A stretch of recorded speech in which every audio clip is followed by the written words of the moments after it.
Back here on the program, I think. Seems that way. Allegedly. For now.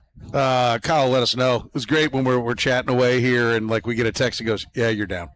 You're talking to no one. So much. I mean, what's bad is that those couple of minutes may be the best radio we've ever done. Yeah. It's like I always like to if there was a great punchline, to come back.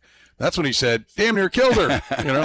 Come back with that, and everybody laugh. It is the program, a little technical switcheroo we made right there. Alex is in charge, and so we're in good hands.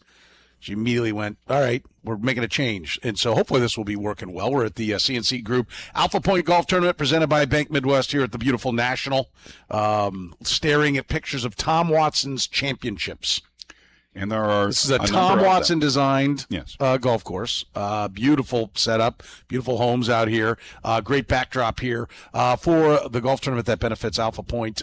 We would encourage you to get involved. You can check out Alpha Point. It's ALPHAPOINTE. There's an E on the end. You can check out their website, see what they're all about, looking beyond what can be seen to what can be dreamed and realized. That's the first thing you'll see on their website. They help people who are visually impaired and blind with employment, with training, all kinds of things. And this golf tournament is one of their major fundraisers. This, and I'll tell you, their Boots and Pearls event is great. It's been at Jay Rieger. Thanks to our friends at Jay Rieger, who are great friends of Alpha Point. And that's another one of their big fundraisers. Great stuff. They do great work. Camps for kids that are visually impaired, all kinds of stuff. And you can check it out. Go to alphapoint.org. That's Alpha Point, like you'd think. Just put an E on the end, .org. And we're here at their golf tournament. We're going to talk to our buddy Cameron Black. He will be with us, and he works for Alpha Point. I forgot. He told me his title, and now I can't remember it. I had his card last year, but I don't have it. But anyway, I bet he'll remember it. He will remember it for sure. Great story. He was. He's great. Continues to be. And he told me, he said, "All right, listen, we were chatting beforehand. He'll be with us in a little bit." He said, "Brushed up on the World Cup. Nice. I'm ready to talk some World Cup if you want it." I was like, "Okay, all right, cool. Let's do it." So we'll talk to our buddy Cameron, who is a guy who's benefited from and now employed by Alpha Point. And so, and I will tell you, Alpha Point, very special, near and dear. My wife is on the board at Alpha Point, and my daughter has attended camps, cooking classes. Alpha Point's near and dear to my heart. We always say, listen, there are lots of great charities out there. Make sure you support something, whatever really speaks to you. Yeah. If you like the program and you're not sure which charity you want to support, I would encourage you to support Alpha Point. We would appreciate it. It's important to certainly me and my family. So if you are looking for a place, Alpha Point, go to alphapoint.org, and you can, learn more about what it is, what it does. There's an excellent chance you probably know someone who has been helped out by Alpha Point. It's amazing the work they do in this city, and it's so far reaching, and so many different things that they help people do. So you probably, if someone you don't in your life hasn't been helped, someone has been helped out by them. So help them back. Yeah. Great organization, great people, and thanks to everybody being involved with the golf tournament. As I said, it's the CNC Group. Great folks there at CNC Group, presented by Bank Midwest. So thanks to our friends at Bank Midwest as well, and for all that they do with Alpha Point. We got a lot coming your way. We're going to talk to our buddy Cameron Black here in a little bit. Matt Derrick will be with us in the 3 o'clock hour. Don't know, maybe live. We're up in Matt Derrick territory when we come up north. 2-minute drill at 4. Jeff Passan in the 5 o'clock hour. So we've got a lot of things we're going to get to here in the program. We begin. Where do we begin? We've had this debate we were talking about. We've got, there's the Knicks winning the championship. It's a couple of days old now, right? We've got a championship for Carolina. That was yesterday. We've got the Royals literally falling apart when it comes to the injuries. Our Kaufman Corner podcast I titled, what was it? New injuries, newly injured, and new injuries for those already injured. Yes. Something old, something new, something borrowed, something blue. So the old is Reagan's still hurt. Something new. Yeah. Vinny Pasquantino. Something borrowed. I don't know. They called somebody up today to take his place. Borrowed somebody from Omaha. Something blue. The entire team. blows. Is that what you're saying? Blue? No, just kind of blue isn't sad. Yeah, but I was like the blue is in past tense. BLEW. Blows. Blue. Yeah, they blew. The entire season blew. Yeah, this season blew so far. There you go. It ain't getting better. And then we've got the gift that keeps on giving if you're a sports talk show host, and that is the saga that is Texas Tech and Brendan Sorsby. Oh boy! Which I'm going to start there. Screw it. Yeah. Because there are very few times that I get to go. See, I told you. Usually, as we point out all the time on our "There Can Be Only One," I'm not good at that. Like as I go back and look at past weeks, and we're gonna hit a scorecard with some of how comedically bad we are at predicting the future. There's some fun ones in there. We're gonna go back and do it, but this one I nailed. Because now the state of Kansas, the Attorney General, Chris Kobach, has fired out that, go ahead, Big 12. Go ahead and suspend him because the state of Kansas has your back. Yep. So now are we going to get, are they going to drive down to Oklahoma and fight? Is it going to be like Kansas Attorney General against Texas Attorney General, and they'll enter an octagon and they will fight it out? Like, this is where we've gotten, and I'll say it in our country, is that we now have different states fighting each other. That should frighten some people, right? Because right now it's just sports, and I'll tell you, we talked about this years ago that, hey, with teams starting their own websites and doing their own coverage, and then not allowing media to get access the same way I said, that's a problem. That's a journalistic issue. Now, it's not a big deal because it's football. Who cares in the grand scheme of things? But it starts there, and then what happens is you start to see it happen where the things that are important, like covering our government. Yeah. Okay? And that has happened. And it starts over, well, what's the big deal? They're going to argue and going to fight about whether or not, the Big 12 can suspend this guy. Yeah, it starts with that. Something that nobody really cares, other than Brendan Sorsby and Texas Tech. Nobody really cares that much. Like, what's the grand scheme of things? Is anybody driving around listening to me right now? Is it going to affect your life, really, whether this guy plays or not? I mean, if you're a KU or K-State fan, or you're some of the school that's got him on the schedules fan, then, okay, yeah, it does for 3 hours. Or if you put money down on Texas Tech over or under. It does, but does it change your life? Does it change whether or not you're going to put food on the table for your kids? No, it doesn't. But this is where we're going with everything. Mm-hmm. This is what's coming. Like, when we don't pay attention to or actually live by what the laws are that we have laid out there, this is where we're going to be. And nothing in this country seems to get cooler when people have a differing of opinion. So once you go down this road, where does it end? I'll be honest. Listen, and again, whether or not he plays or doesn't play, not really that big a deal. Like I said, but we've got government versus government. That should frighten some people. Yeah, like they don't have other things they can be working on. They're having to deal with this. And if you think, well, they can multitask, well, should they have to? I mean, there still is something else they could be doing. I wonder if they seem to be willing to fight it out now, Texas Tech. Did they expect this kind of unanimous pushback? There really is nobody on their side. No one but them. Did they expect this kind of pushback? Or if they didn't, why didn't they? And if they did and did it anyway, what's that say about their vision of college sports moving forward? I cannot stress enough, like, Patrick Mahomes is going to get asked about this. Yes. And he is probably the second most important person to that university after the big bucks that come with Cody Campbell. And it will probably happen on or around July 30th. Yeah, when he gets to camp opens. Like, well, what are your thoughts on this? And he's going to take the high road and say, I'm not really involved in that. Well, you are. Mm-hmm. You're business partners with Cody Campbell. Yep. Who funded the campaign for the guy who's doing what everybody across the country, including other government agencies, other state governments, and I'm sure at some point federal people are going to start weighing in on this, everyone thinks is wrong. Yes. I mean, this is, and if you're Patrick Mahomes, is this really, like, he does everything he can to keep his quote-unquote image/brand in a good light? Is this really, now every time you go down to Texas Tech, the association is, it's been like, oh, that's Tech, nice little Texas school out west, and oh, they try hard, and that's the place where Patrick Mahomes came, and there's the Patrick Mahomes logo on there. Do you want the Patrick Mahomes logo associated with the one university that everybody in this country cannot stand?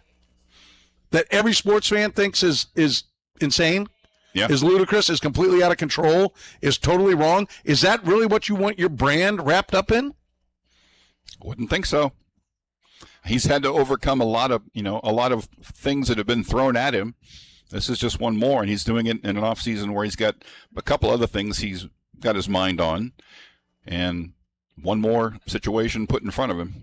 I mean, isn't this the point something where, come on, dog. Yeah, come on, dog. Suspend this kid. Come on, don't let him play. Come on, dog. I think, listen, when you have, it is preposterous. It is the kind of thing that if we were watching a movie about it, we'd be like, maybe not now, but a couple of years ago, we would have been like, no way. Like this is like completely so far-fetched. Like the plot lines and Ballers or whatever, like nobody that happens to one team all at the same time or whatever, 1st and 10 stuff. You're like, it's just so ridiculous. If this was plotted out, you'd be like, come on. So I'll ask for a show of hands. Kyle, Kurtis, your thoughts. We did this. I think we did it as There Can Be Only One last week. Does he play this year? Does Sorsby play football for Texas Tech or anywhere this year? I think he does. I still think he does. I mean, I think the odds are getting greater that they'll be put into a position where they really can't. At this moment, though. What do you mean where they can't? Who can't? Texas Tech can't. Like, things are pushing towards. There may be a point where the tide is just so great they literally can't survive if he plays. But I don't think they've gotten to that point yet. I think. But do you think it will get there? No. I think every time something comes up, there's a bigger chance. I'm still on the no, but a week from now, I might have a different opinion based on what's happened in the next week, because I wouldn't have thought there'd be this much movement in 1 week since it happened, since that stuff started going down. We're further down the road than I would have thought the pushback would be. The next week could be a cooling off, or it could be everyone. Oh, because there's a little bit of freedom. How does it cool off, though? I don't know. I can't envision the thing, but if somehow it cools off, I think it's more likely that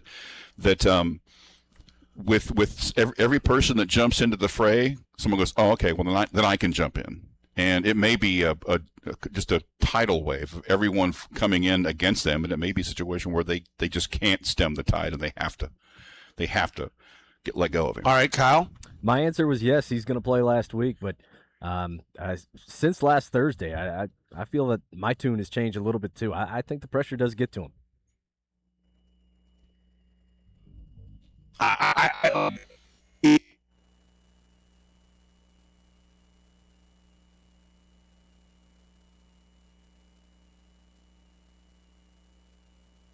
Looks like we lost him again, folks. We're going to take another break and get reconnected with Soren and Kay. The program with Soren Petro. Yep, this is the way it is here. Weekdays from 2 to 6 on Sports Radio 810 WHB.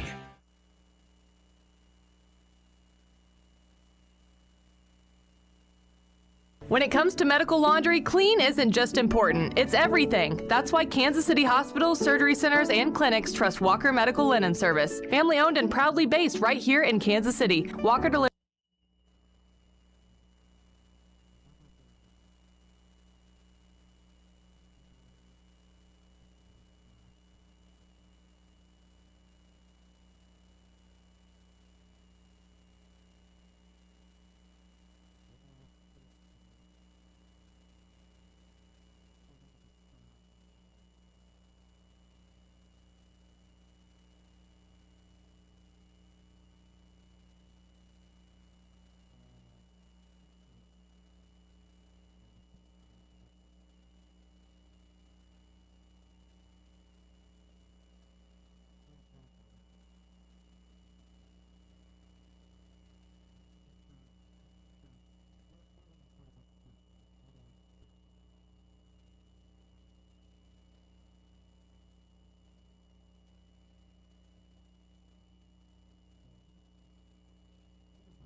You're in the program here on Sports Radio 810 WHB, talking a little college football to get things started. I will reiterate, we lost Kyle there for a second, but I do believe, just to wrap up this thought, I do believe that change, that he will not play. Because to the point that you said, Kurtis, earlier, where you made the point that they're getting to where they just can't stop, they can always stop. But I think the side that can't stop, they can always just go, fine, he's not playing. Yeah. He's suspended, we won't play him. That is an out that they have at all times. What is the out that the Big 12 has?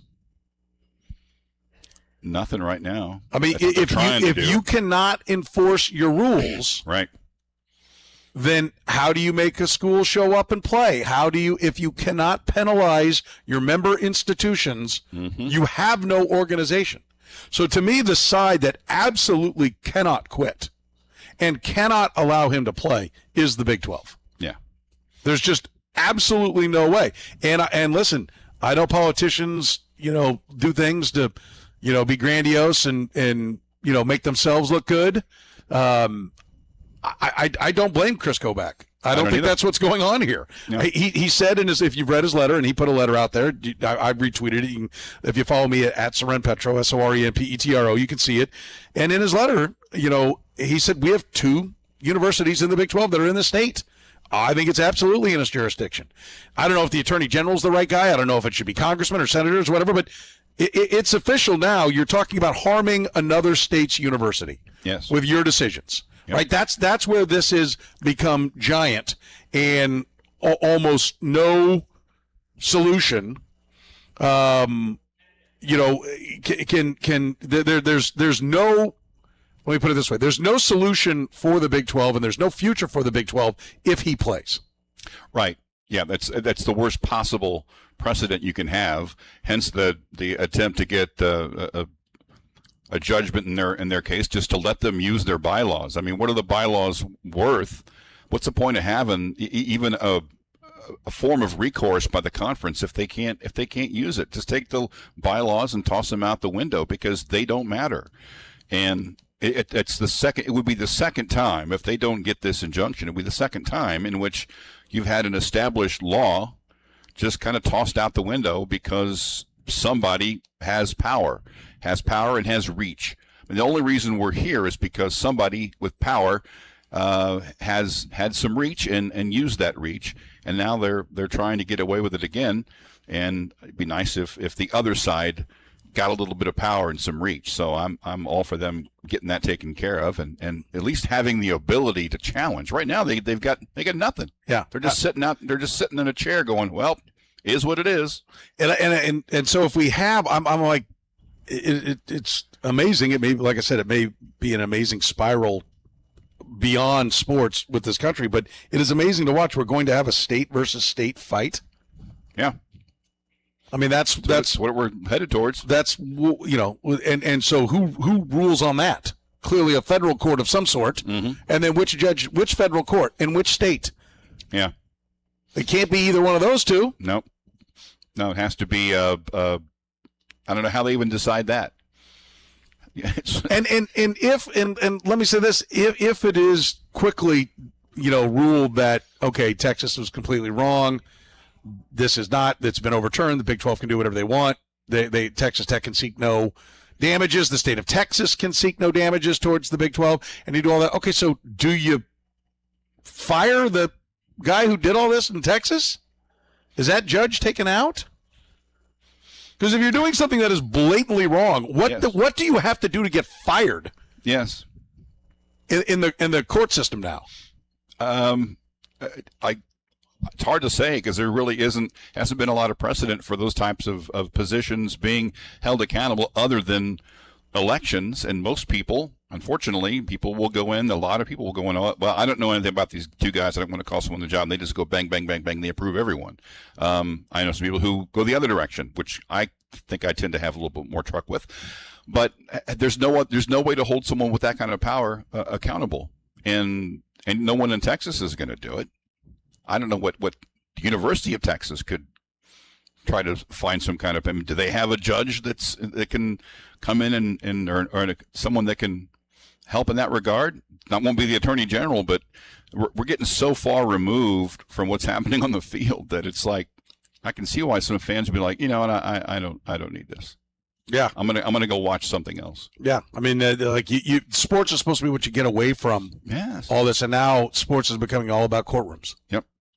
It's. I do not think he'll play. I think that the Big 12 has no choice, and I think that you will see other states, attorney generals, whoever that are Big 12 member institutions, Arizona, Utah, Colorado. I think you're going to start seeing all of them be right in the middle of this as well, because they are, with the exception of BYU, right? They're all state universities. So there are state monies that are involved, which gives them a stake in how the Big 12 is operated.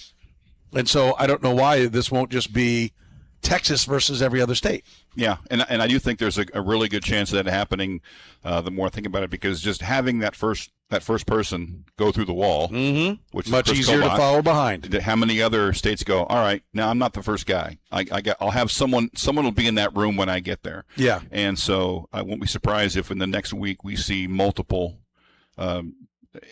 state attorneys general do the same thing. And if that happens, then I do think the tide would be too much for them at some point. Yeah, I don't see how, and I think inevitably, and I'll go back to what Chris Domino said on Friday. Everyone thinks the big Super League is coming, and if you're gonna basically upset everybody that's going to be in that league, you're not going to be in the league. Yeah, I love the fact that, because that's something you put out before you even talked to him, and when he said that, we both kind of connected eyes like, yep, there it is. That's exactly it. And so that's what the people in Georgia are thinking. Yeah, that's someone who's not Georgia, even involved in the Big 12 went, And that should have been enough for Texas Tech. It should have been, the dunces down there should have been smart enough to connect those dots. But when Nebraska and Tech and Georgia come out and say we're not scheduling, those are two of the people that are in the club you want to be in. Yes. And read the room, as you say. Yeah, exactly. All right, let's take a break. We haven't taken enough breaks yet. Do we have time to take a break? I want to take a break and get Cameron in here. Kyle, what do you need me to do? I know you're scrambling back there too, buddy. Okay, we'll take a break here, and we come back. We'll talk with our buddy Cameron Black. We're at the CNC Group Alpha Point Golf Tournament presented by Bank Midwest at the beautiful National. Wonderful golf course. You can learn more about Alpha Point by going to alphapoint.org. The program with Soren Petro. I hear the fat kid running. I bet it's hilarious. Weekdays from 2 to 6 on Sports Radio 810 WHB. All right, listen, if your deck or patio has seen better days, like you got a concrete patio that's, falling apart, crumbling. How about a deck that's rotted? You've fallen through the boards. Maybe you don't have a deck or a screened-in porch or a patio, and you want it. Well, now's the time to call All Weather Decks. Beautiful weather right now. Great time to be outside enjoying it. Why wouldn't you call All Weather Decks and build your dream outdoor living space? They've been doing it for more than 15 years. Locally owned and operated. They're a 24-time winner of the Angie Super Service Award. Probably helped one of your neighbors. If you go to their website, allweatherdecks.net, you can check out photos of finished projects. It's a great place to get some ideas. You can check out the map link where they've done jobs all over the metro, and I guarantee you they've done some jobs in your neighborhood as well. You can even get an estimate going online right there at allweatherdecks.net. Mention you heard it right here on 810. You can give a call to 913-206-1974, the phone number, or just go to the website. It's a great place to get answers. Allweatherdeck.net. Mention you heard it right here on Sports Radio 810 WHP. Increase the usable square footage of your home. Increase the value of your home with a beautiful outdoor living space from All Weather Decks. They did a phenomenal job for me and my family. They'll do a fantastic job for your family as well. So go to allweatherdecks.net and relax. When it comes to medical laundry, clean isn't just important, it's everything. That's why Kansas City hospitals, surgery centers, and clinics trust Walker Medical Linen Service. Family owned and proudly based right here in Kansas City, Walker delivers HLAC certified medical laundry, meeting the highest standards for safety and sanitation. From scrubs and lab coats to sheets and patient gowns, every piece is professionally cleaned, sanitized, and delivered with care. For true Kansas City service you can trust, choose Walker Medical Linen Service. Visit walkermls.com. That's walkermls.com. For over 40 years, Margaritas Amigos has been the home for authentic flavor-packed favorites for KC households and visitors alike. Whether you're on Southwest Boulevard in Gladstone, Lenexa, Liberty, or Martin City, Margaritas is your local go-to for sizzling made-to-order fajitas, bold enchiladas, and those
All right, welcome back here on the program here on Sports Radio 810 WHB. Soren, Petro with you as we are broadcasting live at one of our favorite places. We are at the CNC. The Nationals, one of our favorite places. Oh, yeah. But when the golf tournament comes here, we always enjoy it. The CNC Group Alpha Point Golf Tournament presented by Bank Midwest. And we are pleased to be joined by our friend. We talked to him last year, Cameron Black, works at Alpha Point. Cameron is blind, and he is the content and community relations specialist. The bigger the title, Cameron, I know the bigger the check, right? That's how it works.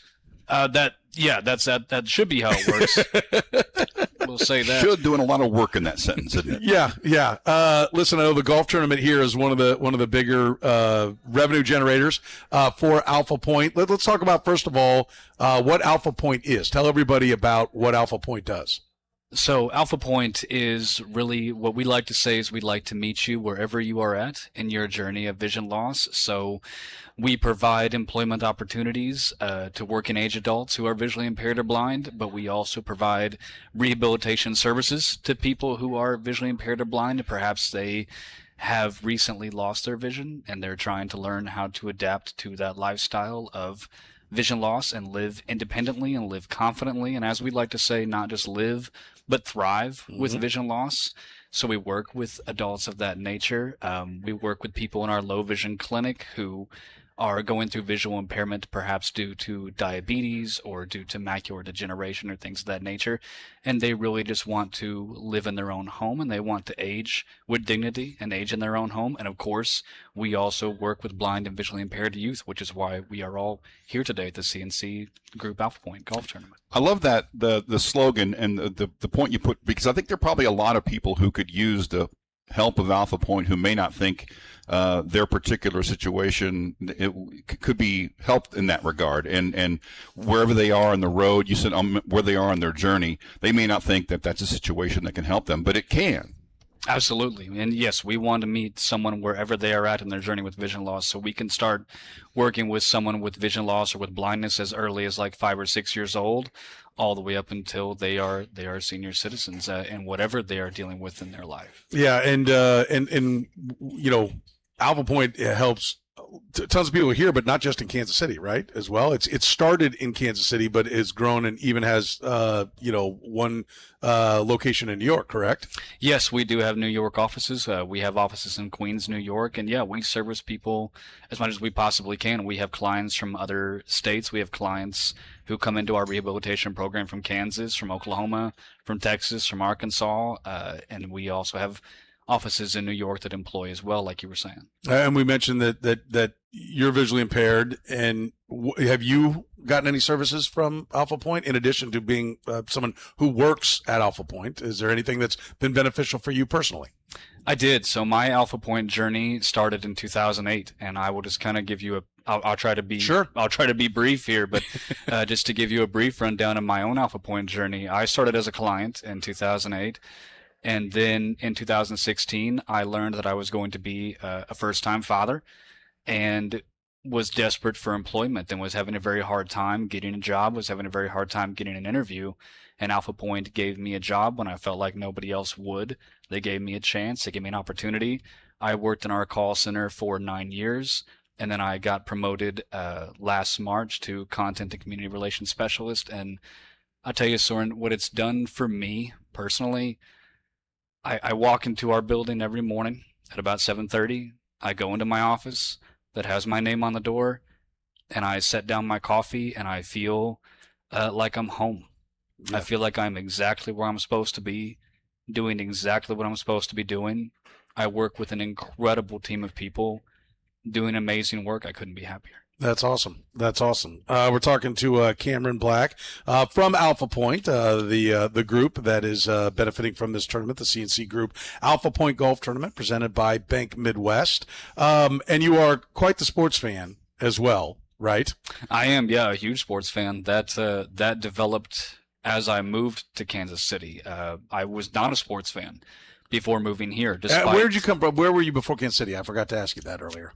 So I was born and raised in Norman, Oklahoma, which Okay. makes the fact that I was not a sports fan all the more ironic, because it's a huge Boomer Sooner town. Boomer Sooner. That's a class they have, like in first grade, right? It really Sooner, it is. Sooner And 101. Yeah. My father is a huge Sooners fan, so I grew up in a football household and just never got into it. I considered it something permanently out of my reach, just unobtainable because of my vision loss, and got into it. I guess you could almost call it a coping mechanism, of an adaptive skill. When I moved to Kansas City, I learned about football just so that I could discuss it with people on a bus or at the water cooler, so to speak. And football and baseball and basketball ended up becoming huge passions of mine. So I lived in Norman, Oklahoma. I lived at Lake of the Ozarks for 11 years, and then I moved to Kansas City to work for Alpha Point. And we were talking before, one of the cool things, like the quality of play-by-play guy. You are probably the most qualified to judge. Have you thought about putting out your rankings of play-by-play guys? Well, I would have to say he was the first play-by-play I ever heard. Mitch Holthus, if you're listening, absolutely love Mitch Holthus. He is the best voice in the NFL, bar none. And he really was the voice of sports for me, because when I started listening to sports, he was the first voice not only of football but of just sports in general that I ever heard. So Mitch is absolutely one of my favorites. Obviously, I'm biased here, but Toby Rowland of the Oklahoma Sooners is fantastic. Friend of the program. Oh, Toby Rowland is? Oh, yeah. We've had him on many times. I love Toby. Was the sideline guy initially, and he's been the voice of the Sooners for a long time now. He has. I've been on. Toby has a radio show. I've been on Toby's show a couple of times. I like Toby a lot. And, of course, I love Denny Matthews and Jake Eisenberg and all those guys with the Royals. I got to meet those guys a couple years ago throughout the ceremonial first pitch for the Royals, and got to meet those guys. Those are a great bunch of guys. So Helen Hahn, who you've I think worked with in the past, but you know Helen, she's visually impaired. Mm-hmm. Her favorite's Kevin Harlan. Where's Kevin Harlan rank on the on your list? You know, Kevin probably fights with Mitch for first place. I love Kevin. Kevin is fantastic. Yeah. Kevin's awesome. Mitch just always has that first place because, like I said, he was my introduction to sports. I had the knowledge of sports thanks to my father, but Mitch gave me the passion that I did not know I possessed. So Mitch will always hold that first place. You never forget your first love. That's right. That's kind of what the dynamic that's at work there. That's right. So I want to talk about the World Cup, because there's something that frustrates me, and you're not a soccer guy, really, right? You dug in, you did some research, you're ready to discuss it if we want to, but would you call yourself a soccer fan? In all honesty, no, I would not. Okay. I can talk a little bit about it. I did do a little bit of research, but I'm not typically a soccer fan. Well, so I want to talk about what I mentioned to you, that there's no radio, like the radio broadcast. We wanted to carry the World Cup on one of our stations, and like they're basically just taking the television off of Fox and putting that audio on. And, you know, we've Kurtis and I are nerds about broadcasting and sports broadcasting, and we talk about the right way to call something on television. It's different than when you call it on the radio. Kevin Harlan, one of the reasons he's so great is because he goes seamlessly back and forth. You need more instruction, more commentary, because you're commenting around a picture. Mm-hmm. For you, obviously, the radio broadcast is going to be better because they're telling the entire story. And I'm just curious how frustrating you're not a soccer fan, so you're probably not missing listening to the soccer call. But does it frustrate you that that's what they're doing for the radio broadcast? Because there are times Danny Klinkskill said the other day, he timed it. It was over a minute one time in between what they were talking. Action was going on the field. They're describing none of it. Does that upset you? Absolutely. It absolutely upsets me, because if I had wanted to listen to a soccer game, if I had wanted to try to get into the World Cup being here in Kansas City, because I think it's incredible that the World Cup is here in Kansas City. It's a wonderful opportunity for us economically. It's a wonderful opportunity to invite the world onto our front porch. We're hosting 6 rounds, one of which is a quarterfinal. We've got Argentina and Algeria and Arrowhead tomorrow. I mean, that's enough to sell out any stadium on earth. And knowing that, if I did want to get into it and I turned it on and just got the same broadcast on the radio that I would get on TV, I would be very, very disappointed, because I'm not getting anything out of that. Nothing at all. It's amazing. I mean, it's something so simple. You don't think about it. Well, okay. Well, everyone who's visually impaired who wants to take in the World Cup does not have the opportunity to fully take it in, and it's just dumb. I mean, like if you're FIFA, don't you want to reach every person out there? Like I'm pretty sure whoever their sponsors are, you buy some of their products. It would be nice if they tried to attract you to their broadcast. Absolutely. So it's something that if I had wanted, and I thought about listening to some games, and I still might, but knowing now that it's just basically the television broadcast and radio, I can get that turning on the TV. Yeah. What's the point? It's one of the things, like, I know you have an iPhone, correct? I actually have an Android. Oh, you do? To be honest with you. Okay, all right. But they make a feature where it can. I just didn't recognize the brand, but they have a feature where you can hear it, where it has voiceover, right? Yeah, I downloaded a FIFA app just so that I could follow the schedule and follow the games and see what the scores were like and things like that. And I will say the app is accessible, so kudos to them for making the app accessible with screen reading programs on the Android. I don't know about the iPhone. I imagine it's the same. I had not tried listening yet, and now I still might, but knowing that it's the same as I'm going to get on the TV, someone needs to tell Mitch that he just needs to do all the radio play-by-play for the World Cup. What do we count up, Curtis? There was hang on. 72 and 31, 103 games. So he just needs to do 103 soccer matches over the next 5 weeks, right? Absolutely, he can do that. I have faith in Mitch. I 103 might even be heavy on Mitch, especially if he takes the goals the way he does at Chiefs touchdown. He's gonna, and I know they don't score a lot of goals in soccer, which is a lot of people's rub, but there would be enough that might even wear Mitch out. Harlan. He did 103 games a week when he was doing radio, because he was doing the T-Wolves and the Chiefs and was doing Fox or CBS or whatever. He had like 5 things he was doing every week. Yeah. How much, like we just talked about some of the technology that allows your phone to be accessible to you. How much does Alpha Point work in that realm with especially someone who has just recently lost their vision, and bringing them up to speed with the technology that's available and make things accessible?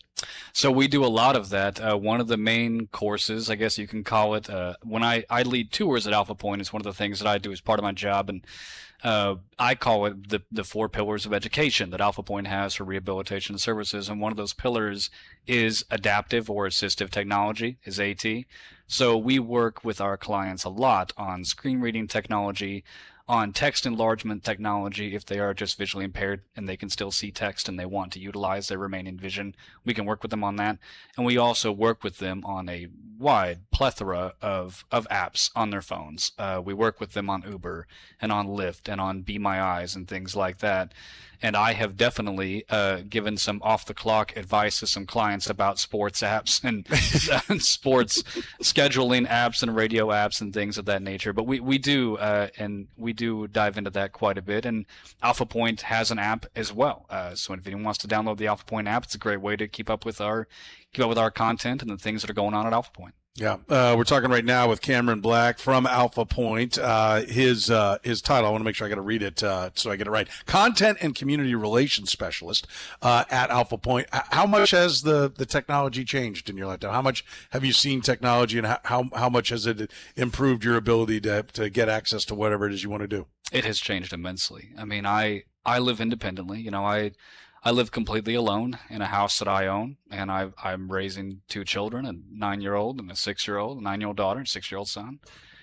And I'm 37 years old, almost 38, and just the amount that technology has changed in my lifetime is making it to where I can live as independently as I do, and I can do the job that I do, because I am very heavily involved in content creation and content management, and that's a lot of what I do for my job. And then just on a personal note, when I'm at home, I manage a lot of my life through technology. I have my groceries delivered. I pay my bills through apps or online or over the phone or things like that. So, and the fact that my phone can talk. Like when I was a teenager, phones didn't talk. Right.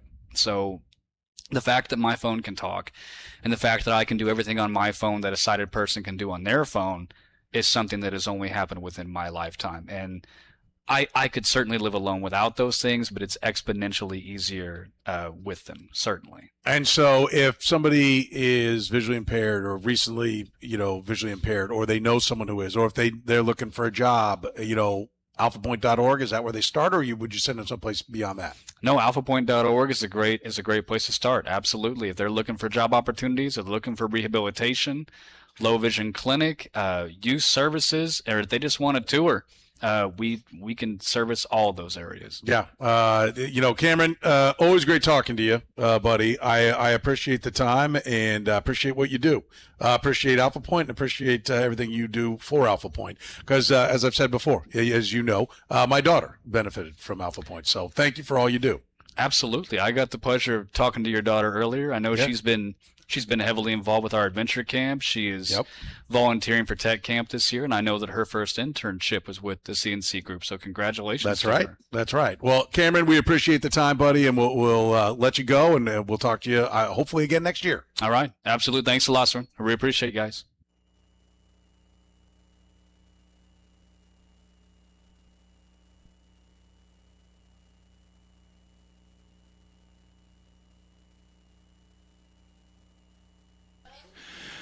All right, how many players listed at 6'2" or shorter have been named NBA Finals MVP? Brought to you by Twin Peaks.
He has a name that echoes throughout Chiefs history.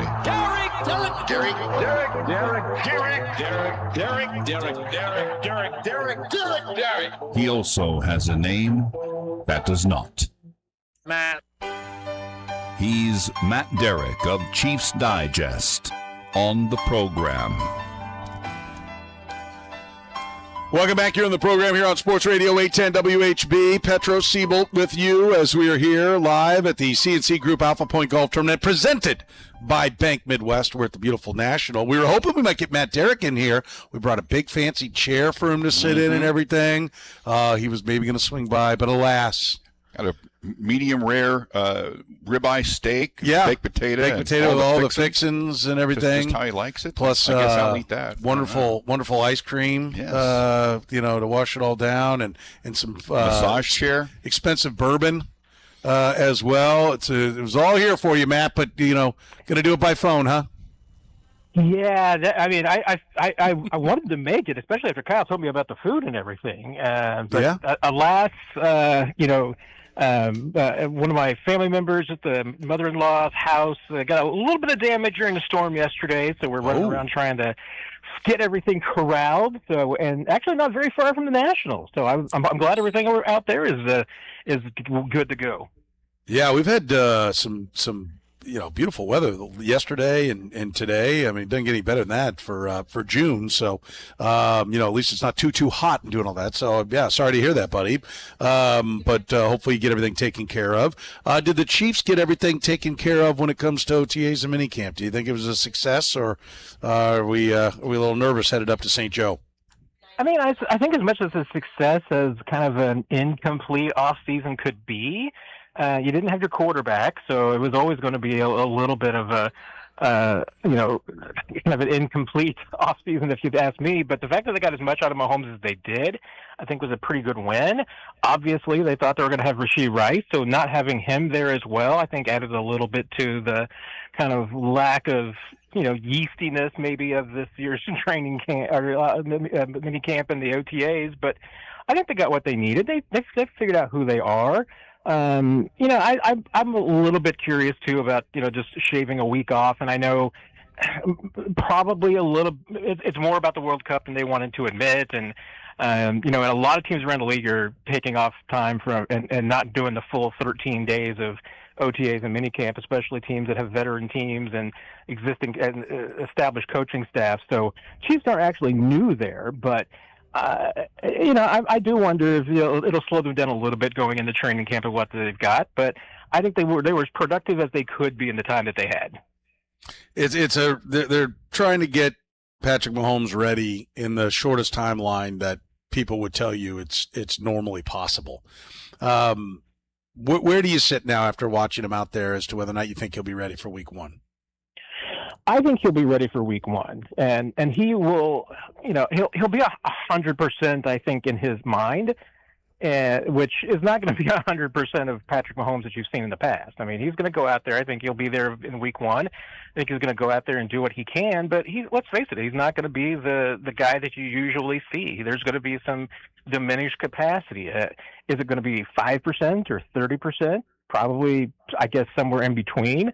I will expect that he won't have the mobility that he's had in the past, obviously.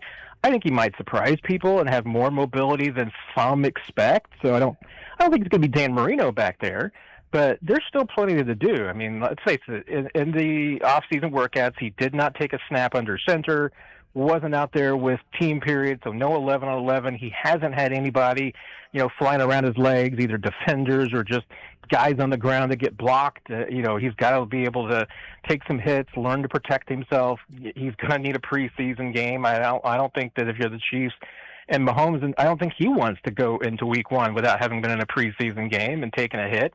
I mean, you may put it off to the very, very end, but I think he wants to get that. But so there's still a lot of checkpoints to go through before Week 1. But from what we saw in the OTAs, I think he'll get there. I don't think there's any doubt about that. It's just going to be what is his 100% for 2026, because it's not going to be the same as it has been in past seasons. Yeah, I'm not convinced he's going to get there. I mean, when I was watching him move around, it didn't look like a guy who was able to protect himself. If you said, okay, go at him, And I definitely don't think he's a guy that's going to be escaping outside the pocket the way he was moving around. I mean, I think there's maybe a little more concern than I think everybody's put it to. Well, it's Pat. He's going to do all the work. He'll be ready to go. I don't know that means that the knee will be ready just because he has the 1-2 and has done all the work. And I didn't think he was moving around that great. And that's a little bit about why I say I think that there's still time. I mean, they've got almost 3 months until opening day and opening weekend, so there's a lot of time to go. And I agree. I mean, I don't think he's all the way there yet. I don't think he's anywhere close to and when I say 100%, I'd asked Patrick earlier in the OTAs and everything about what about feeling 100% of what actually it means, and he said something interesting to me, which is like he said made the allusion to, hey, I feel 100% going into any game I can play. That doesn't mean that he's 100% of what he can be. It's just that, hey, he's gonna give 100%. He's gonna be in that game, and if he didn't think he could do that, he's not gonna play. I mean, that's why I say. I mean, he's going to be in his mindset that he's going to have 100%, but it's not going to be the same guy. And I think he's a little bit too competitive to not be out there in week one, whether it's the right thing or not. But and let's face it. I mean, if physically he can't be out there, I do think that the Chiefs will say, "Hey, no, wait, you're not ready yet. We're going to put the brakes on this." But I think in the next 3 months he's going to get through these checkpoints, and obviously, like you talked about, being able to protect himself is going to be a big one. As far as the mobility and the speed, I mean, I don't know if that's going to be a huge factor. I mean, I think they know, and Patrick knows, that he's not going to have the same ability that he's had in the past. He's not going to be able to scramble for 500 yards in a game behind a makeshift offensive line if it happens. I mean, and that's where it could get interesting to me, is that, hey, if that offensive line gets banged up, I mean, I wouldn't want to have Mahomes out there behind a dinged-up offensive line. And that's where, I mean, you're not going to bench your quarterback because your offensive line's, dinged up, but what do you do in that situation? I mean, the Chiefs, hey, if injuries hit, they could face that situation. Well, I think a lot of it's on Andy Reid, too. I mean, I think Andy Reid, and I don't mean just to make the call. I mean, Andy Reid has to design an offense that his quarterback can perform. And I think his offense has been, if he throws out there the offense he's thrown in the past, I think the Chiefs are in big trouble, right? I mean, this needs to be completely overhauled, because so much of his offense is he wants 5 guys out there. And even with an expensive offensive line, Patrick Mahomes was having to evade and run. And it's on Patrick, to make the read and get the ball out early. And I think any quarterback that's been mobile, has that in their head. Well, I could throw it there, but I'm going to hang on to it, and I'm going to evade, and I'm going to get outside, and then we'll see if we can get something better out here. That mindset's got to change. And I think it'll be interesting to see if he can change that mindset overnight, or is it something where we have to watch him take hits to where that's what teaches him, you got to get the ball out. Yeah, and one of those mindsets is going to be just what's going to be the run-pass split early in the season, and how are teams going to prepare for the Chiefs? Are they going to just simply go on what game plan has worked the last couple of years and go with that, and the defenses that teams used last year? Because I don't think those are going to work this year. I mean, if you go into this game against the Chiefs and you're throwing light boxes at this team consistently, if Andy Reid and Eric Bieniemy are willing to commit to the run, I mean, you could run the ball 45 times and probably just run it down some people's throats if you want to. They've got to be willing to do that, and I think that there's got to be a part of their mindset that realizes that knows, wait a minute, we need to be going into the beginning of the season with the possibility and the preparation of just running the ball silly. Because 1, Mahomes needs it. 2, you got to be able to run the football to set up the pass more than you have in the past.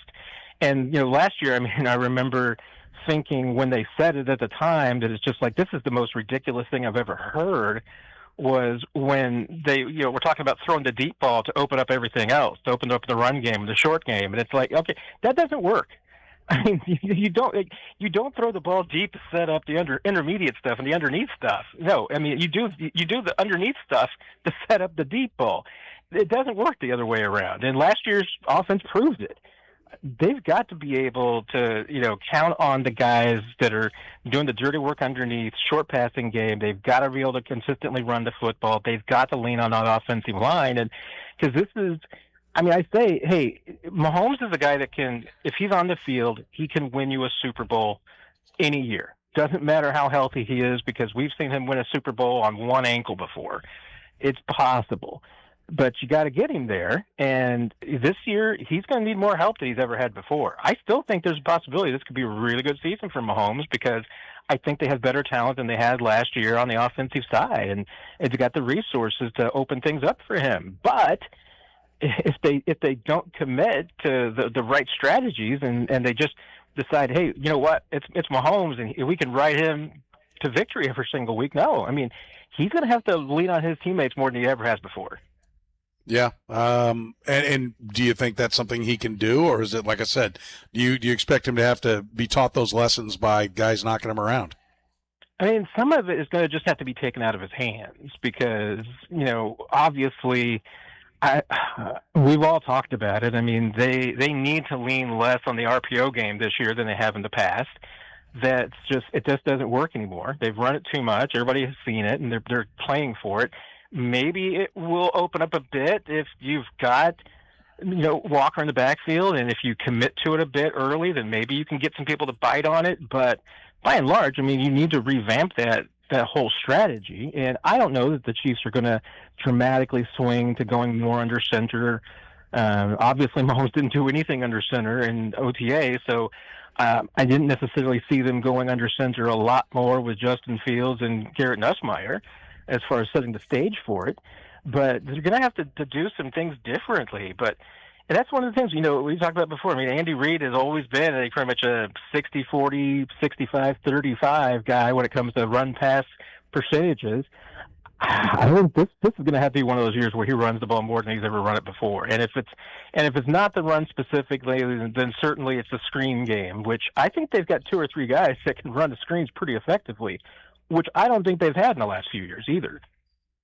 Yeah, no, and it was not effective, and we may find out that, is that what we're gonna find out, that it really was just the running back? Because I don't think we're gonna find that out. I think we're gonna find out that Andy Reid has got to change the way he's designed the offense, and at 67 years old, I think it's a relevant question to ask: can he still do that? Yeah, it's going to be a good question, because I do think a lot of it is the running back, because I think their guys just struggled to run the offense that Andy Reid tried to run last year. And Kenneth Walker's better at that. And I think he could do some things that those guys can't do. But that said, there were also problems with the offense that had nothing to do with the run game. And it had to do with the receivers, and it had to do with getting rid of the ball. And, Mahomes held the ball a little bit longer last year than he usually does. And some of that, I think, was on Mahomes, and some of it was on the game plan, and some of it was on the receivers. I think a lot of it's going to be on Chad O'Shea, too, and how much, he can kind of reteach this receiver group and redevelop it, because they picked up some nasty habits the last couple of years. And I don't think those things can continue. That's another part of rebuilding this offense. It's not just one button that you got to push. I think the running back is a huge piece of it, but there's a lot of other things they have to fix as well. How much is a possible scenario that Eric Bieniemy and Chad O'Shea are here because Andy Reid knows I can't trust myself. If I leave it to me, because we've seen countless situations in the last few years where it seems like he might be doing something different, and then nope, the next week it's right back to the same thing. As a Chiefs fan, I think you'd like to say that he brought these 2 guys in because I can't trust myself. I need these 2 guys to keep me in line. Any chance of that? I think there's a chance of it. I think probably the better way that I would put it is that I think bringing back Bieniemy and bringing in a guy like Chad O'Shea and even a guy like DeMarco Murray, I think that it's an acknowledgement that Andy Reid's realizing that on the offensive side, he's got to lean on his assistants more than he's ever done it before. That he's just, let's face it. I'm what, almost 15 years younger than that guy, and I don't have the energy to do things that I was doing 5 years ago. So I could use an intern myself, but or a guy with 15 years experience myself. But I think we've noticed it. I mean, I think even the guys on the team have noticed it, that, he can't do all the things that he used to do. He can't touch everything. He can't be in charge of the total offense and then also, be in charge of the details on the offensive line and running backs and receivers. I think he realizes that he has to get more and more big picture. And to do that, he's got to rely on his assistants more. And that's why I think, this time around, you're probably going to see Eric Bieniemy picking up some things that he didn't do the last time around. Maybe have more responsibilities on the offense. And also he has had a bit of a Socratic method in the last few years. And I mean, in his tenure in Kansas City, he's kind of leaned more and more on his coaching staff as far as it being a half dozen guys who come together and put together a game plan, although, it says he controls 51%, but it's been more and more of a collaborative process. I think it's going to have to be that way this year because, Andy Reid just doesn't have the touch. And by that, I just mean that, like, even the FaceTime of getting with players on the team. I mean, there's young guys that I think don't have the connection to Andy Reid that probably young players on the team had 10 years ago. As far as just, getting to know him and being around him more. I mean, I think he's leaning more and more on his assistants. And if he's going to lean more and more on his assistants, he's got to have guys that are thinking like him, that act like him, that have the accountability that he has, that are going to be as tough on these guys. And that's what I think he got in those three guys in particular that he's brought in this year. Yeah, I think it's interesting. I was just looking at the Rams versus the Chiefs. Do you know how many more plays the Rams ran than the Chiefs? We're talking about the 51 50 game. Well, I just like how many times, how many more snaps. Like the Rams were clearly a better offense last year, and so my thinking going into it is like, well, we're going to see that the Rams ran 120 more plays. They're getting 10, 12, 14 more plays. Yeah, I'm kind of setting up where I'm going. I mean, I'll give you the answer. We don't need to mess around with it. They ran 49 more plays. So on average, the Rams only ran 3 more offensive plays per game than the Chiefs did. They ran it a total of 30 times more. So they only ran it 2 more times than them per game, and they threw only 14 more passes. And so, I bring that up because it just shows the stark contrast in quality. Yeah. What they were getting. And again, to your point, you said it, if you have Patrick Mahomes, you're always a threat to win the Super Bowl. Yes, and you have Patrick Mahomes, you shouldn't be finishing outside the top 5. Yeah. Right? If you put talent around him and they've got all kinds of first and second round picks all over that offense and a lot of guys making a lot of checks, I mean, at some point, it comes back and it's Reid. And listen, people bitched about Andy Reid. We know every time they lose, the next day, what do we get? Oh, Andy Reid can't call plays. Andy Reid's been brilliant. I have not said that. I am saying now that this is a critical year. In fact, in my opinion, it's a make or break year for Andy Reid. And maybe I'll say that this time of year, every year for as long as he's still coaching. But at 67 years old, it's time. You've got to be, he's got to, I'm with you. I don't know if he can still get by on not sleeping. I've said this before. I think there are a lot of times when he talks to us on Monday, he hadn't been – last time he got out of bed was Sunday morning at like 4A. Mm-hmm. Game day, and he hadn't gone to bed yet, and we're talking to him at noon, on a Zoom. I mean, he just looks flat out and sounds tired. And I think, this is a big year. I think he absolutely can still be a very effective head coach. But I don't think there's any way he can be doing it the way he was when he started with the Eagles year one, right? Like you mentioned delegating. He's got to delegate. We know it is a group by committee. I think he does listen to his assistants. And so I do like that there's going to be some fresh ideas in that room, and I think he will listen to them. We'll see if he uses them, but he'll hear them because we know that's how they do it. They sit around in their game planning meetings, and Chad O'Shea's going to have a voice, and Eric Bieniemy's going to have a voice, and DeMarco Murray's going to have a voice, and those are new guys talking to him. But at the end of the day, he's still got to process it all and put it in place. And so last year they weren't very good offensively, period. And I think that part, you getting a new running back. Okay, but the offensive line is theoretically going to be worse because it's going to be all the same guys except for when Josh Simmons was out. but it's all the same guys and then the backup to Juwan Taylor, right? So to me, for this offense to really take off, and you are going to have the 6 games you didn't get with Rashee Rice and whatever you lost with Worthy, all that. But when they had those pieces on the field, and they still weren't very good. And so that to me is on Andy and his staff to come up with new ideas, a better plan. Do we agree on that? Definitely, and that's why I'll be stunned myself if we come out and even the first week of the season, if this offense doesn't look different. Honestly, even if in training camp we don't see to ourselves, wait a minute, this offense looks different. I mean, because they're running some different things, they're putting some new elements in, they're taking advantage of some of the strengths that they've had. Because I'll give it to them to a degree. The back-to-back Super Bowl runs, the 3 of them running deep.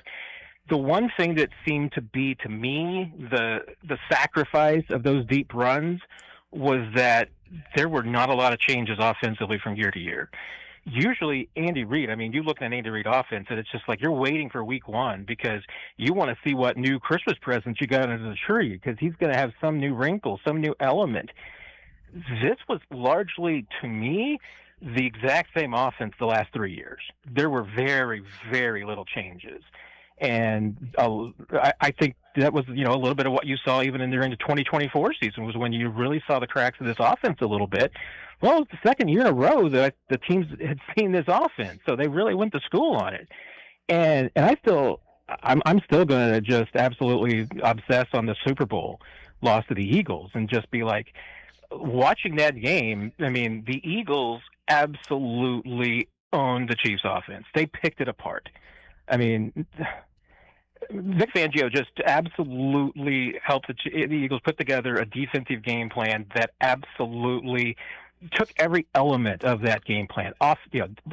Offensive line blocking, the run game, Mahomes. I mean, they took every element and was just like, okay, here's how you beat it, and showed everybody in the league. And it was like the Chiefs are going to have to come back with a new game plan in 2025 if they want to be the same team. And honestly, I mean, I think it really came down to it. They just didn't have the time or the energy to change it.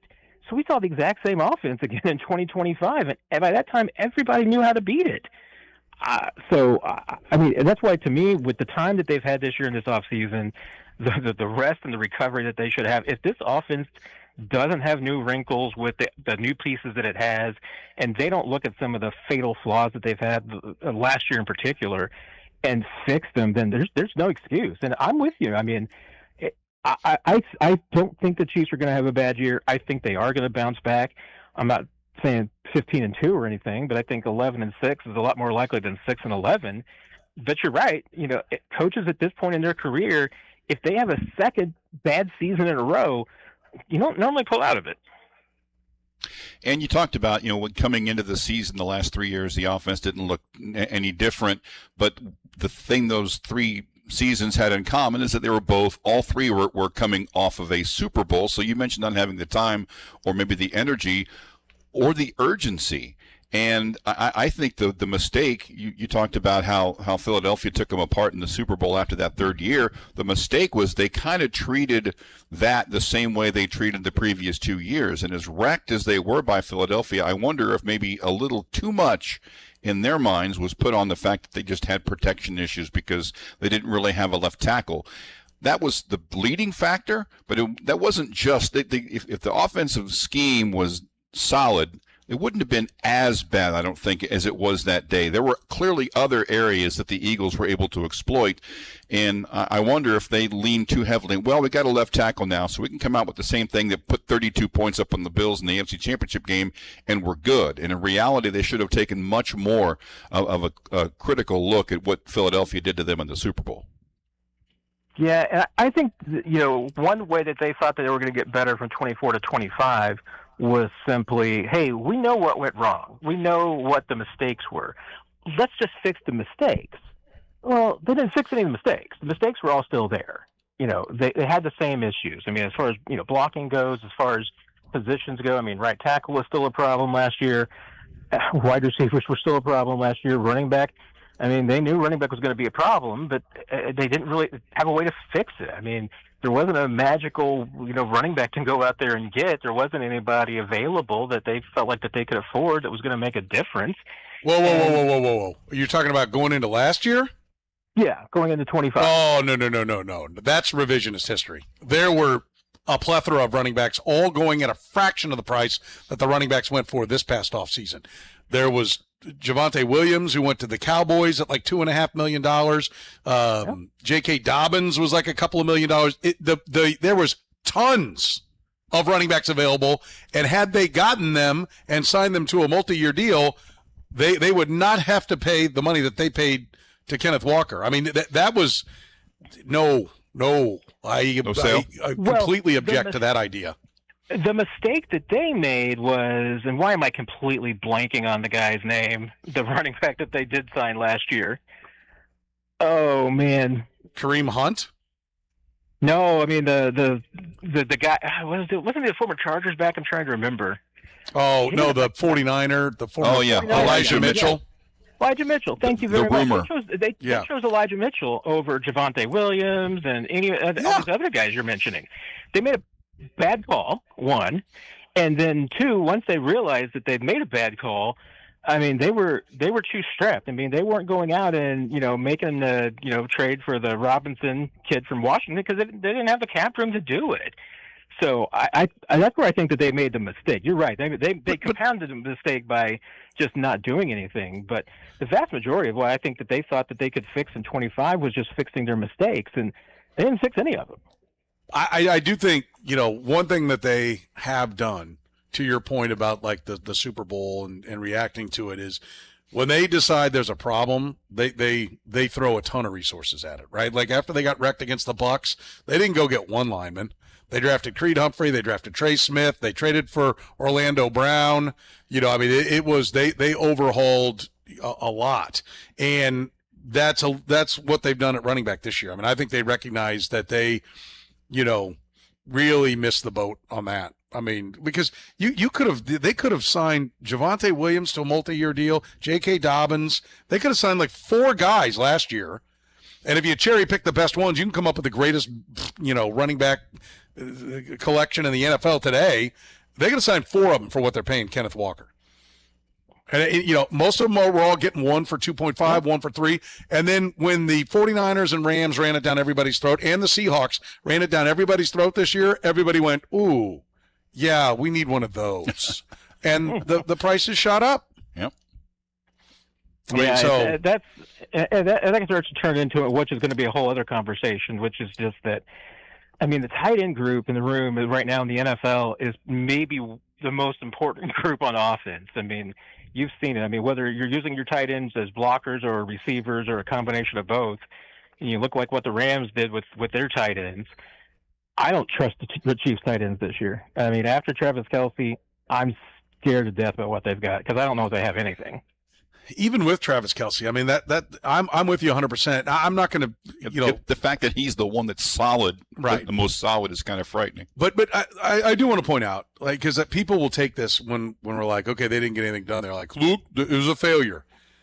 You every year when you have Patrick Mahomes, you're going to go into the year and you're not going to have something. Okay, this is not going to be a complete football team, 2 to 53.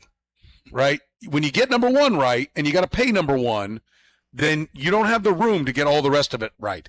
Number 1 has to make up for the shortcomings. So let's be clear about that, because I'm gonna rip the tight ends here in a second. But you can't. They couldn't keep all their corners. They had to watch them walk, and they at least flipped Trent McDuffie for more picks. And then they turned around and sent a bunch of picks for, like in the end, what almost ends up being just a straight trade, McDuffie for Mansour Delane. But they needed corners. They needed a wide receiver. They had all these needs. They need a tight end, right? Even with Travis Kelce, not for when Travis Kelce's done. They need a tight end now. They need a tight end that they can play with Travis Kelce, and yes, eventually take Travis Kelce's spot, and preferably one that could actually move me off the line of scrimmage. And they have their 3 tight ends from last year are all former quarterbacks. And I get that, that served Travis Kelce well, and that's great. And I think that's part of what makes him so good is he sees the field like a quarterback, and that's why him and Mahomes are on a special wavelength. Okay, that box is checked. Okay?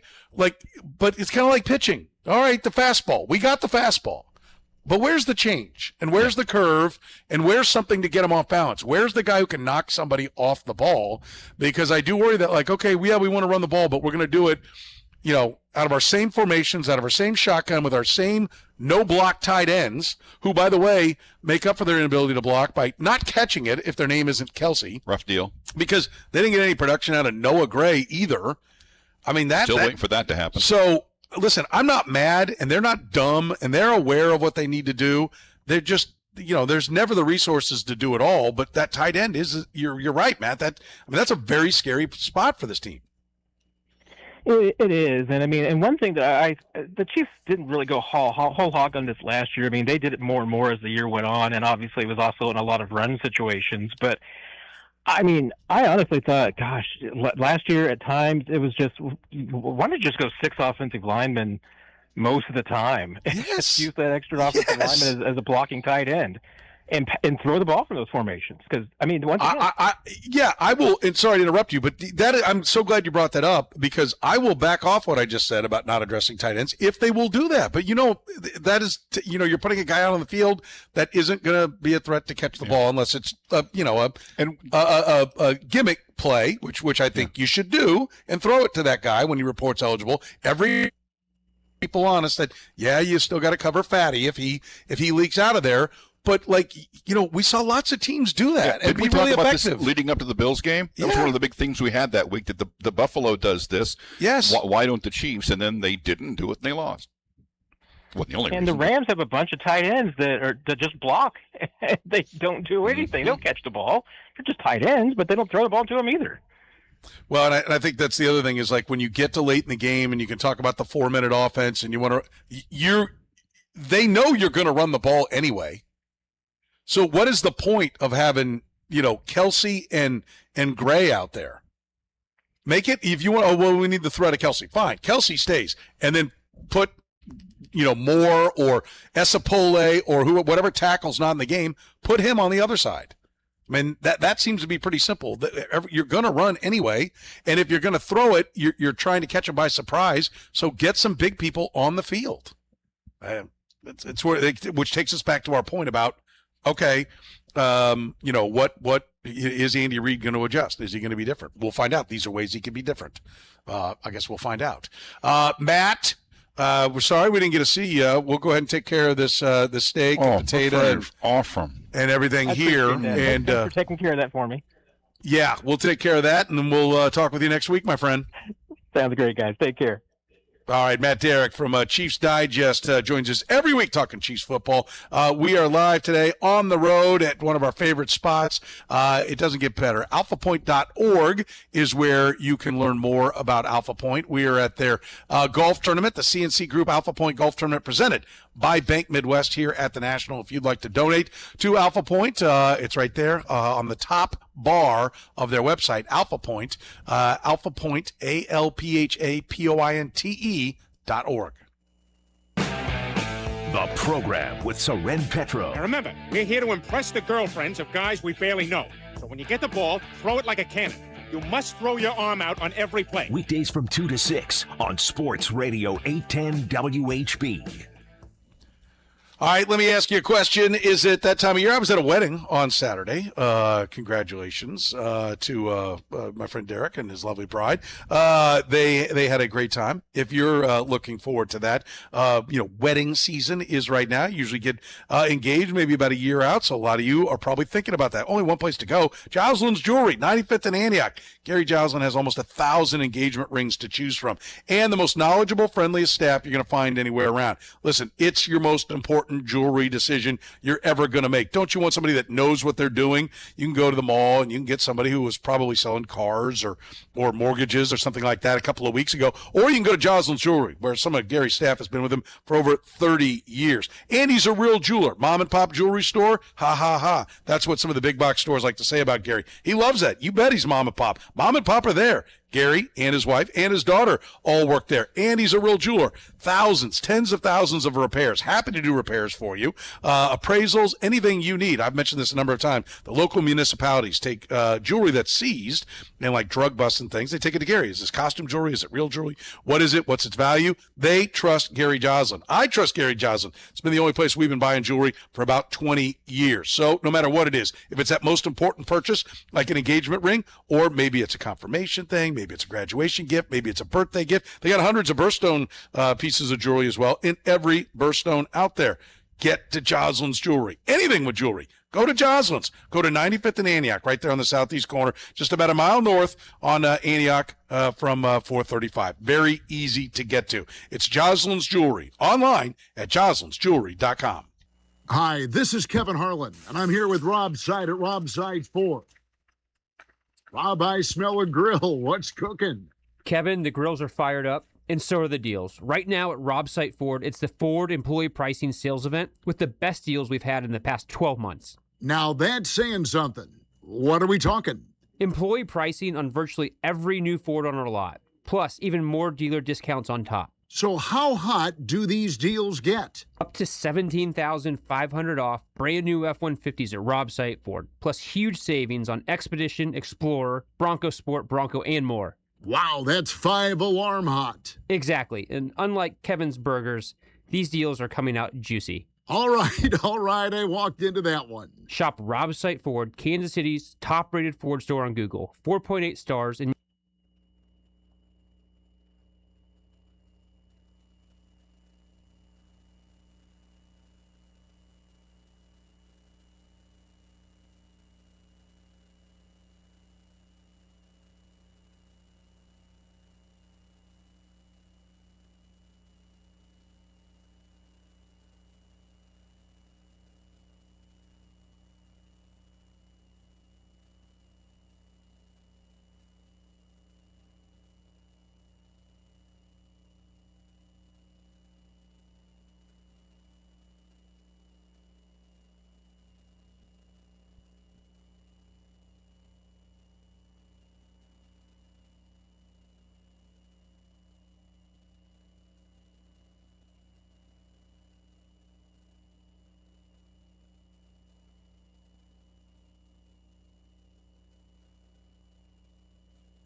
All right, the Twin Peaks, end of the hour answer. How many players listed at 6'2" or shorter have been named NBA Finals MVP? Oh, man, I was just looking at that list for chumps the other day. Jalen Brunson's one, obviously. Mm-hmm. List ain't very long. Probably why you didn't choose it. Boy, I mean, like, I'm thinking of, like, Jerry West was, like, listed at, like, 6'3" or 4. I'm trying to think of the guards that are on that list. Jordan, 6'6". I mean, it's probably just him, I'm guessing. There are 4. Oh, wow. Okay, hang on. Bob Cousy never won it. Mm-mm. I think the team's at Derek Fisher? They've all happened in the last 40 years. Last 40. So, 88 to now. Mm-hmm. Well, Iverson didn't win. He would have been a good candidate. I'm trying to think of a really good. Derek Fisher won it? Tony Parker. Tony Parker in 07. With the Spurs. He was the second of the 4. So you still got 2 more. 2 more since him. One. Oh, so wait, there's 4 totals. 4 is Brunson. Yeah. So he's 2. So 1 and 3 are who I'm missing? Yep. So 88, you said the last 40 years. So was it in 88? Nah, a little after that. So 80, 89, 90-ish. Isaiah Thomas? Isaiah Thomas, 1990. Although Vinnie Johnson could have won it. But and so this would be in between. Yeah, the last other ones happened in the last 5 years. In between Brunson and Parker. Yeah. Last 5 years, you said. Mm-hmm. Ooh. And it's interesting. There's an interesting, it's interesting timing because, well, once you get the answer. Surefire Hall of Famer, multiple rings. Surefire Hall of Famer, multiple rings, 6'2". Mm-hmm. You got it? What is it? Steph Curry. Steph Curry. Here's He's listed at 6'2". I was thinking Steph Curry at 6'3". Here's what's amazing. He didn't win it when they won 3 out of 4. Well, that's awful. He won it in 22 when he came back and they beat the Celtics. Yeah. Garnett won it the 2 years, I think the 2 years after he came, and then Andre Iguodala won it the first year they won it. Kevin Durant, you mean? Yeah, who did I say? Kevin Garnett. Yeah, Kevin Durant. Kevin Durant. Wow, 4 guys, 6'2", and are they all? Isaiah Thomas was listed at 6'1". Yeah. What's Brunson listed at? I think he's 6'1" also. Okay. I'm just curious. Yeah, pretty impressive. Not I think bad. I think he's one of only a couple of guys to score 40 in a finals, too. Mm-hmm. There's not too many of those. So, yeah, impressive. Impressive is the folks at Alpha Point. You can donate by going to their website, alphapoint.org. We're at the CNC Group Alpha Point Golf Tournament presented by Bank Midwest. Got a little behind with Matt Derrick. We'll take a break, come back. We will talk some NBA Finals. We also want to talk some Royals baseball. Some more Chiefs football to talk with you here in the program live at the CNC Group Alpha Point Golf Tournament presented by Bank Midwest. The program with Soren Petro. I'm out. Weekdays from 2 to 6 on Sports Radio 810 WHB. You know, you can find out for yourself why the folks at Roberts Robinson just make it so easy. I found out I could not find a better place to go buy a vehicle. It is a great time right now, too, to get up there. Not only are you going to get that incredible service, Roberts Robinson knows that, you could use some help even after you drive off the lot. That's right. They don't stop then. Whether you're dealing with Tim in sales, Jordan in finance, Robbie in service couldn't possibly be any easier. Roberts Robinson makes it so easy. They come down, get my daughter's car, took it up. We needed a new windshield, got it all done, brought it back to us. It's the easiest service I've ever had. They make it easy in buying the car as well. And right now, if you are in the market, if you're thinking, I need a new truck, if you're looking around and you're like, well, my truck is my office, but we're going to do it next year. Look, for a limited time right now, qualified buyers can receive 0% APR for 60 months on select new Chevy trucks. That's 5 full years, no interest. So listen, if you're thinking, well, I kind of wanted 6 years, at 0%, you're going to be making a payment that's probably similar to what it would be at 6 years, even though it's only 5 years. That gets you out from under those payments even faster. It's only for a limited time and only for qualified buyers. So get to Roberts Robinson today. 0% APR for 60 months on select new Chevy trucks. That's a full 5 years with no interest. And it's perfect for, well, whether it's a family vehicle or a business vehicle. Right now would be a great time to get yourself a new Chevrolet pickup truck from Roberts Robinson or Chevy truck of any kind. Just go to robertsrobinson.com. That's robertsrobinson.com. You, too, can find out what me and my family found out, why they make it just so easy at Roberts Robinson. And don't forget, not only do they have a great selection of trucks, you also receive their lifetime powertrain warranty. So you've got the confidence when you drive off the lot that truck is taken care of. The folks at Roberts Robinson will take care of you. So go to robertsrobinson.com right now. The world's biggest soccer tournament has arrived, and you can trade the entire tournament on Kalshi. On Kalshi, you can trade every match from the opening stage all the way to the final. Ecuador and Curacao, a match that's going to be played here in Kansas City. Ecuador trading at almost 90% to make it out of the group, 81% to best Curacao, which means a $100 trade pays out $121 if they win. Curacao, if they get the upset, a $100 trade pays over $1,300. On Kalshi, you're trading against peers in a live market, meaning there's no house. And as the probability changes, you can buy in and out of your position. For a limited time, download the Kalshi app and use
You're listening to the program here on Sports Radio 810 WHB as we are broadcasting live at the CNC Group Alpha Point Golf Tournament presented by Bank Midwest.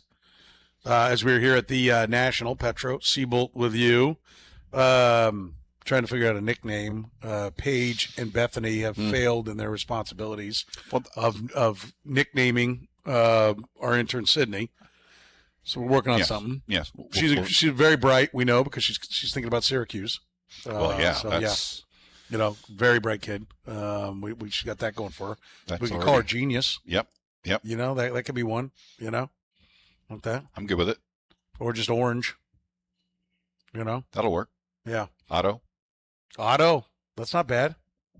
But then what if she doesn't go? Then that'd be like, well, that time it won't matter, will it? Yeah. What if she goes to Mizzou? She's thinking about Mizzou as well. She'll still be Otto. Okay. We'll think about Fence. it. We got to. If not sure where she's going. Call her Fence. We need to text Paige and Bethany, find out first of all why have they neglected their duties, and then two, maybe give them some input or no.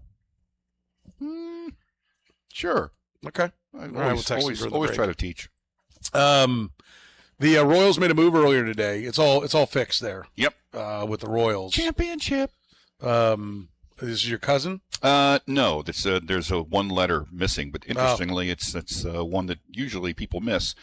The Royals have acquired right-handed pitcher Connor Seaboldt, Seabold, no T, from the Blue Jays for right-handed pitcher Dennis Samudio, who you could have Samudio, and cash. Carlos Estevez has been moved to the 60-day injured list. They're in trouble. They are. And I really hope that their mindset is like, okay, it's one thing for us to declare it over. They need to declare it over. And they need to be actively pursuing moves that can help them for the future. This sounds kind of superfluous, but three-game series in D.C. against a Nationals team that's above 500. Mitch Spence, Michael Wacha, and Luinder Avila. What could go wrong? That's not a sweep. What could go wrong?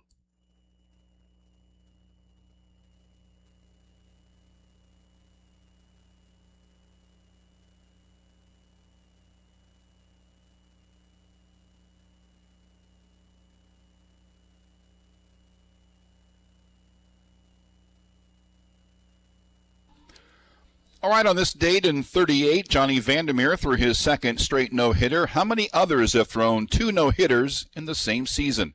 Brought to you by La Feta Delicatessen.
Second half of the program begins right now as we are broadcasting live at the CNC Group Alpha Point Golf Tournament presented by Bank Midwest right here at the National. If you'd like to donate to Alpha Point, they help folks that are visually impaired or blind, whether that's with professional services, whether that's getting job training, whether that's getting a job, all the way to getting a job.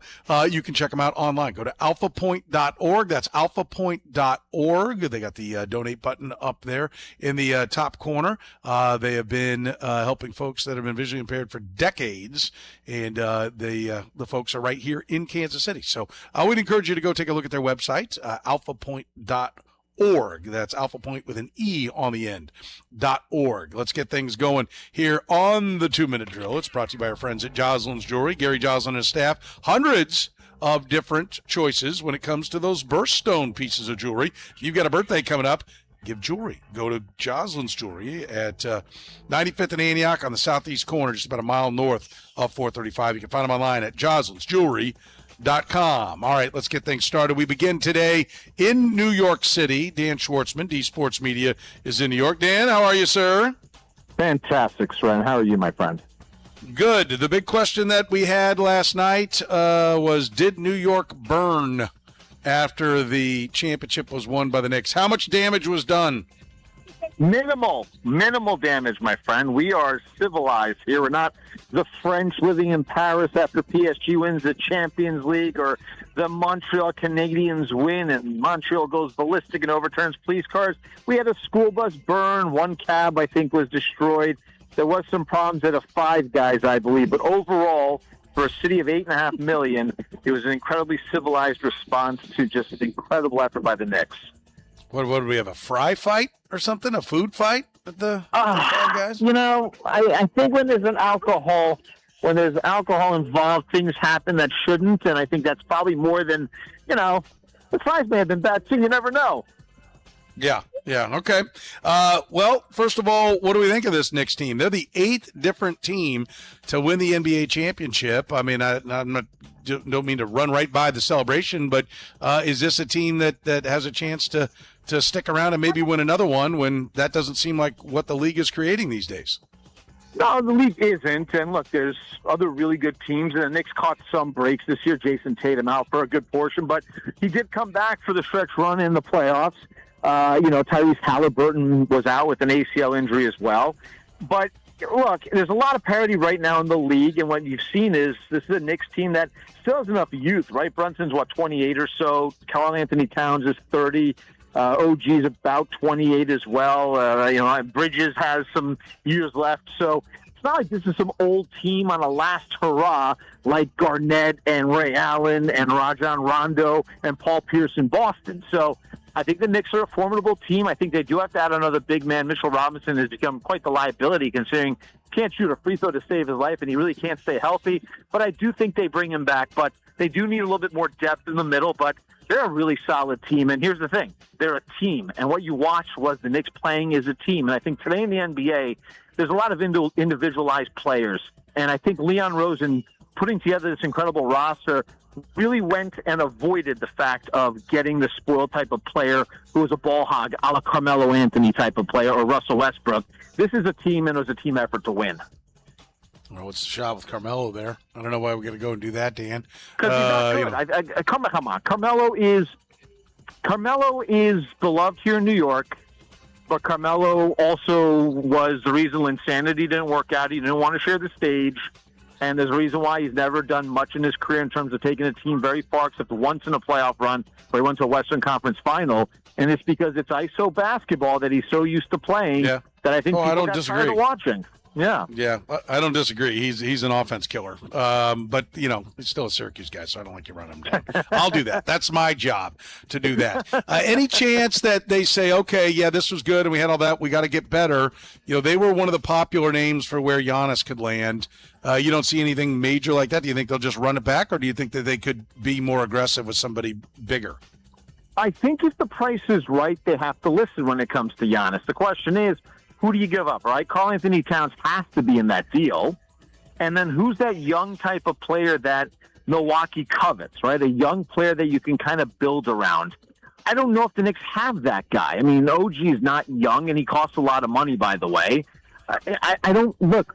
Deuce McBride, Karl Anthony Towns, a couple of firsts. Well, they don't really have that many first-round picks, considering they gave up 5 to get Bridges. So I don't know if it's a fit. But if Milwaukee has their hand forced by Giannis, and they very well could, because Soren, he said, before the trade deadline, the team he wanted to go to was the Knicks.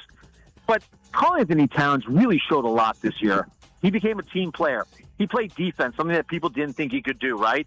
No one out-hustled him, by the way, heading back to the defensive zone for the Knicks during this postseason, except for maybe OG. I don't know. Why not run it back? They were successful this year for a reason. Why not run it back? Why make a drastic change? Yeah. Okay. We'll see what they do. It'll be interesting. They'll be in the mix for sure, no matter what. Just bringing the rest of the squad back. How about the Yankees? Not only are they in the mix, I mean, by run differential, they're by far the best team in the American League, and they've been doing it without Aaron Judge. I mean, is that going to continue, or eventually are they going to realize, oh yeah, our best player's out, and are they going to sag back a little bit? I think the rotation is too good for them to ever really kind of have struggles, because you're not going to have lengthy losing streaks because they have such good pitching with Schlittler and Garrett Cole's come back and hasn't missed a beat. Rodon's been really solid. Will Warren, except for a couple of starts here and there like yesterday, he's been really solid. You're not going to have 4 or 5 game losing streaks with those guys. Now, Ben Rice has been great, right? I mean, Ben Rice is probably the starting first baseman for the American League right now in the All-Star game, and deservingly so. But they're also getting efforts from guys like Caballero, which has made the Anthony Volpe mess a little bit easier to stomach. The fact that he's never turned into the player that he was supposed to be, a la the next Jeter, which, of course, wasn't a fair comp. But you need an Aaron Judge. And I guess Giancarlo Stanton had somewhat of a setback in his return recently. But at some point, you're going to get his bat back in the lineup. So, look, they're still winning games, right? They're still formidable offensive players in that lineup. And, the bullpen's been a big concern, but that rotation's so good that this Yankee team's going to win themselves 95, 100 games, probably end up with the best record in the American League, and regardless of if Aaron Judge misses a month or 2 months. Yeah, okay. Do they buy at the deadline? Yes, I think they have to buy bullpen help. I mean, okay. Honestly, you can't have, Bird coming into games, and every time the reliever gets into a game, you just kind of cross your fingers and you go, man, I hope they don't blow this lead, right? And that's really what it's been. The biggest weakness of this team clearly has been its bullpen. Cashman's got to go and address it. And the question is, will he be given some kind of a budget by Hal Steinbrenner to go and pick up some bullpen arms? This is a team good enough to go back to the World Series with a couple of bullpen arms. They can definitely give the Dodgers a ride for their money. Okay. Do the Mets buy with their big payroll and bad record? No, the Mets have to sell. But the question is, what can they sell and who's buying, right? I mean, Freddie Peralta, expensive. Who's buying him right now? Other guys on that team, every move. I just saw this incredible statistic of how bad an offseason the Mets had, right? They made 8 or 9 key moves, and literally, Soren, every single one of them has bombed in terms of guys they've let go and guys they've brought in. Not a single move they have made has actually worked out.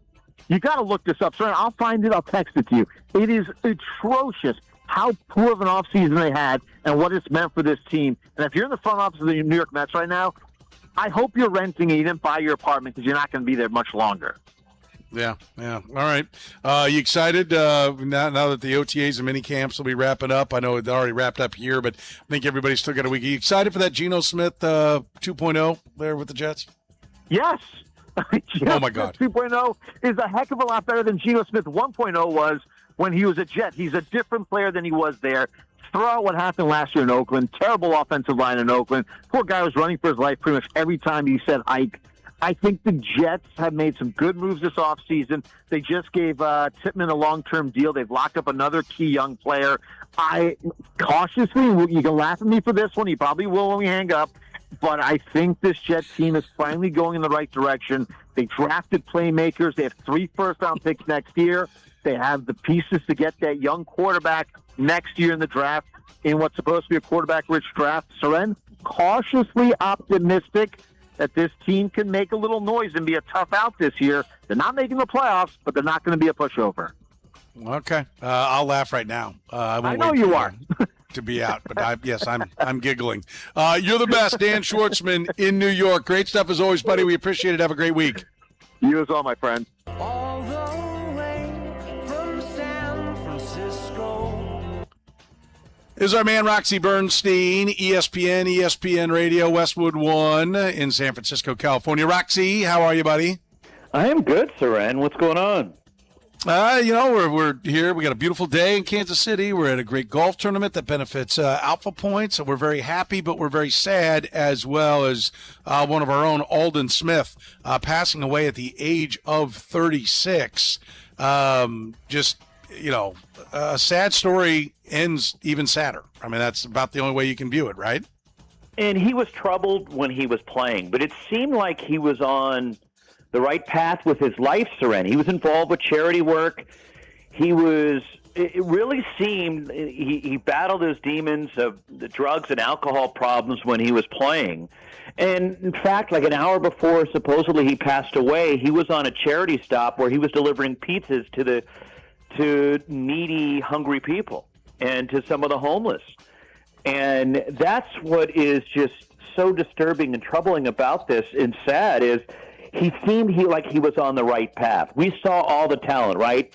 People saw it up and close when he was at Mizzou, and then blossomed when he got to the NFL as a feared pass rusher, but just had some demons that he was battling.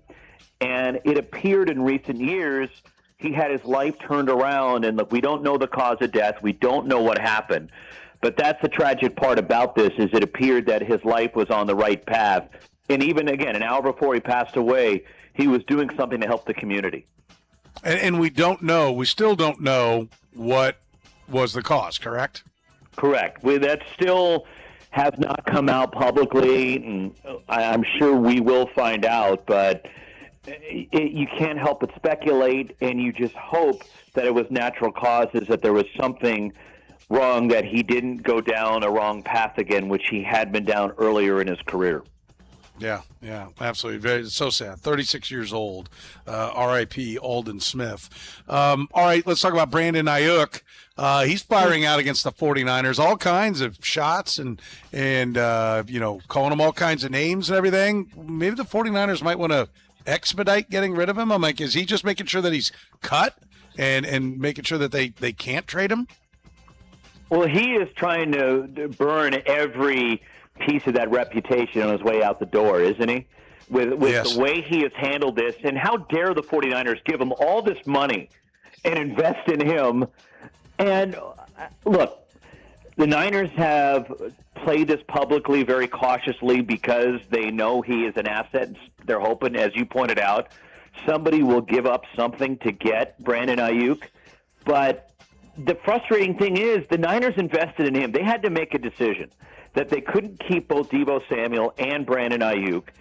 And they went with Ayuk, who seemed to be the number one type receiver, more of a playmaker than Deebo Samuel was, even though the versatility, but Deebo was getting up in years, and the injury started to catch up with him. And even through tearing the ACL, the Niners stood by Brandon Ayuk, and then he's just come out and trashed them at every single turn, which is really perplexing considering they gave him all this money. They invested in him. They let him know, hey, you're our future.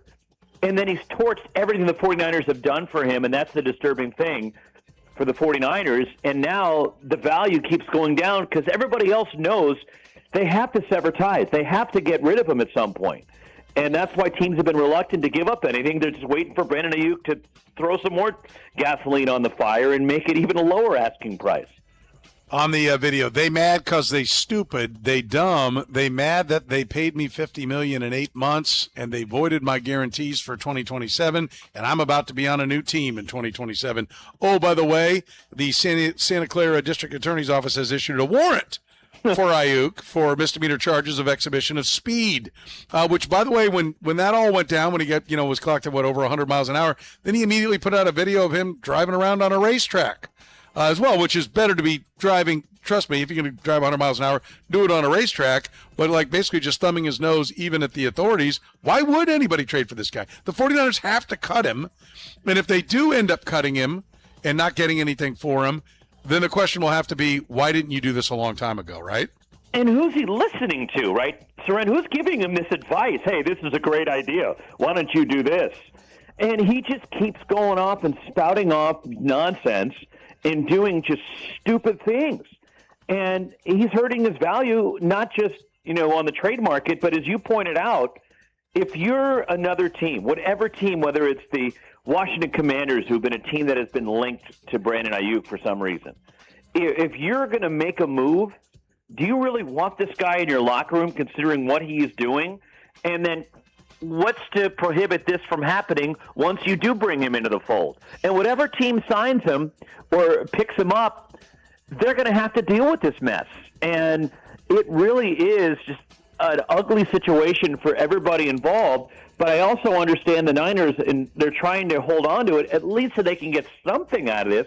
This is a former first-round pick they've invested millions upon millions in, and everything is getting shredded right underneath their noses because of the way Brandon Ayuk has acted. Yeah. All right. The San Francisco Giants, that ain't going any better than the Ayuk situation is right now. It's the second worst record ahead of only the Rockies in the National League. So are they going to start selling? The problem that they have is they really don't have that much to sell. In terms of some of the contracts, the only two viable pieces, Soren, I see that San Francisco could look to move is Robbie Ray, who's going to become a free agent after this year. It's the remainder of his $25 million deal this year. Then he becomes an unrestricted free agent.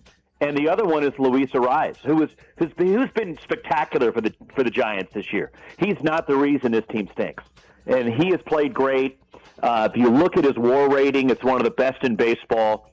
And he's on a one-year, $12 million contract. Now, the way he has played, I honestly think San Francisco would like to lock him up long-term because batting champions don't just fall off trees, and he's a multiple-time batting champ. And those are the only two attractive pieces that they have. Okay, maybe some minor pieces like out of the bullpen.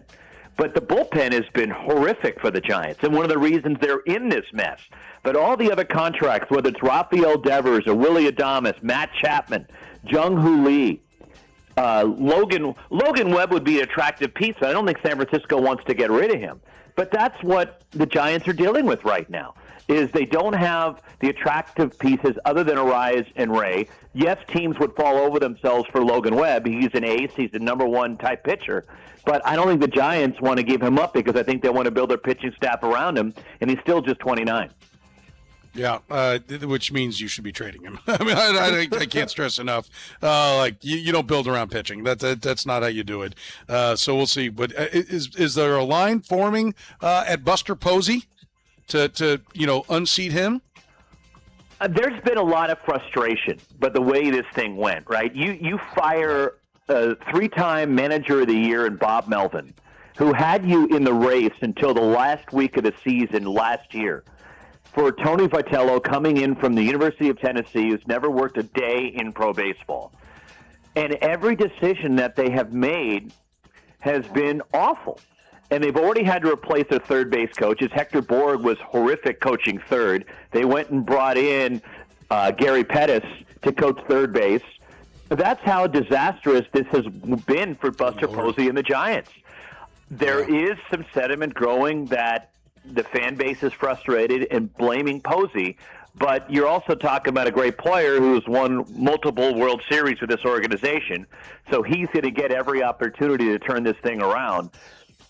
I wouldn't say his seat is hot or warm, but it is starting to approach, some frustration level where he's getting questioned for the decisions that he's making. Roxy Bernstein, great stuff as always, buddy. We appreciate it. Have a great week, and maybe let somebody else call a game every now and then. What do you do, a game every day in every sport? For God's sake, give somebody else a chance. Soren, to live in this area, I need to keep working. Right? You know what it costs to live in this area, the taxes I got to pay in this state. Yes, I do. Yes, I do. You're the best, buddy. Thanks. Talk to you soon, pal.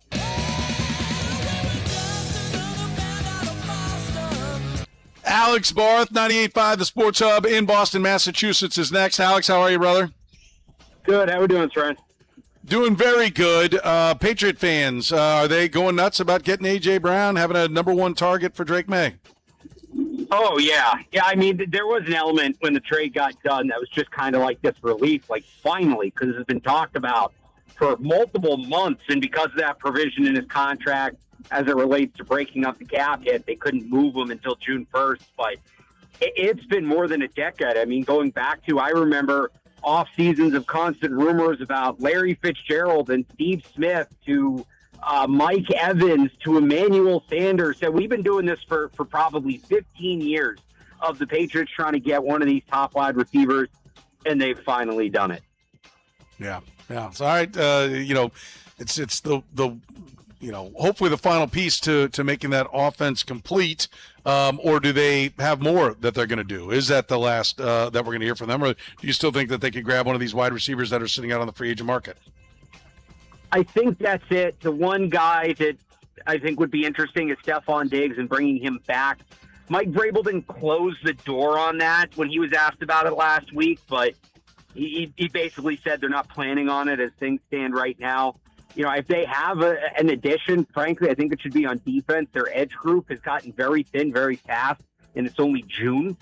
So I think, at least for this year, this is the offense they're going to roll with. And they have plenty. They shouldn't need to add anything more. Anything else after this would be a luxury addition.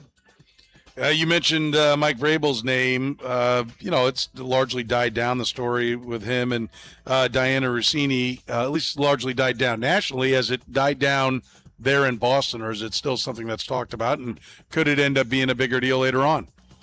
Yeah, I mean, it's not really being talked about right now. It's the first day of spring practices. I think he got a question to about it at his press conference, and that was kind of that. He downplayed it. The big thing, at least from a football sense, was that he missed day 3 of the draft. He was not with the team. He was undergoing counseling out of the state.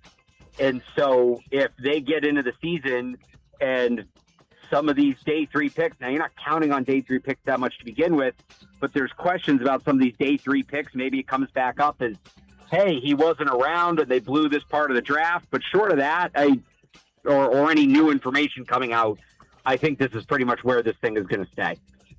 All right. Is Christian Gonzalez going to get a new deal? I think so. And there is a lot of these deals, you go back, you look at the last couple of years, they get done in mid-July, kind of leading into training camp. So I don't think they're behind schedule. Elliott Wolf comes from the Packers organization. Their philosophy has always been draft and develop. And he had talked about bringing that philosophy to New England. You could not be a draft and develop team and not pay a guy like Christian Gonzalez you identified in the draft, you developed, you worked with, and has now become to be on the lighter side a top 3 player in the league at his position. Yeah, no, he's impressive. All right, how tough was it to watch the Knicks win, especially when a lot of people thought the Celtics were the better team? I still think the Celtics were the better, or let me put it this way. I think the Celtics have a better roster. I think the Celtics had a more talented roster last year when they lost to the Knicks and blew 2 20-point leads in that series, and I think they had a better roster this year when they choked against the Sixers. The common denominator is coaching. What the Knicks did from a strategic standpoint was excellent. Mike Brown deserves a ton of credit, and also just for getting that team ready and having his finger on the pulse. I saw Mitch Johnson make a lot of the same missteps in that series for the Spurs that Joe Mazzulla has made over the last few years. And I think it's always kind of been a common consensus that coaching is, of the 4 major sports, coaching has the least impact in the NBA. I think we're learning that we may need to revisit that because the Knicks playing very sound, solid, well-rounded basketball beat teams full of superstars, which the MO in the NBA for at least the last 5 to 10 years has been, if you have the best player on the floor, you're going to win the game. Yeah. Do you see them making some big moves during the offseason, or do they just feel like if we can get everybody healthy, we're going to be fine? Well, there's all this buzz about Giannis, which I'm not sure that he's a tremendous player. If Joe Mazzulla is going to continue to rely on the 3 ball, I don't know how well he fits. Are they going to trade for Giannis and try to shoot 6 or 8 3-pointers a game? That's not going to work.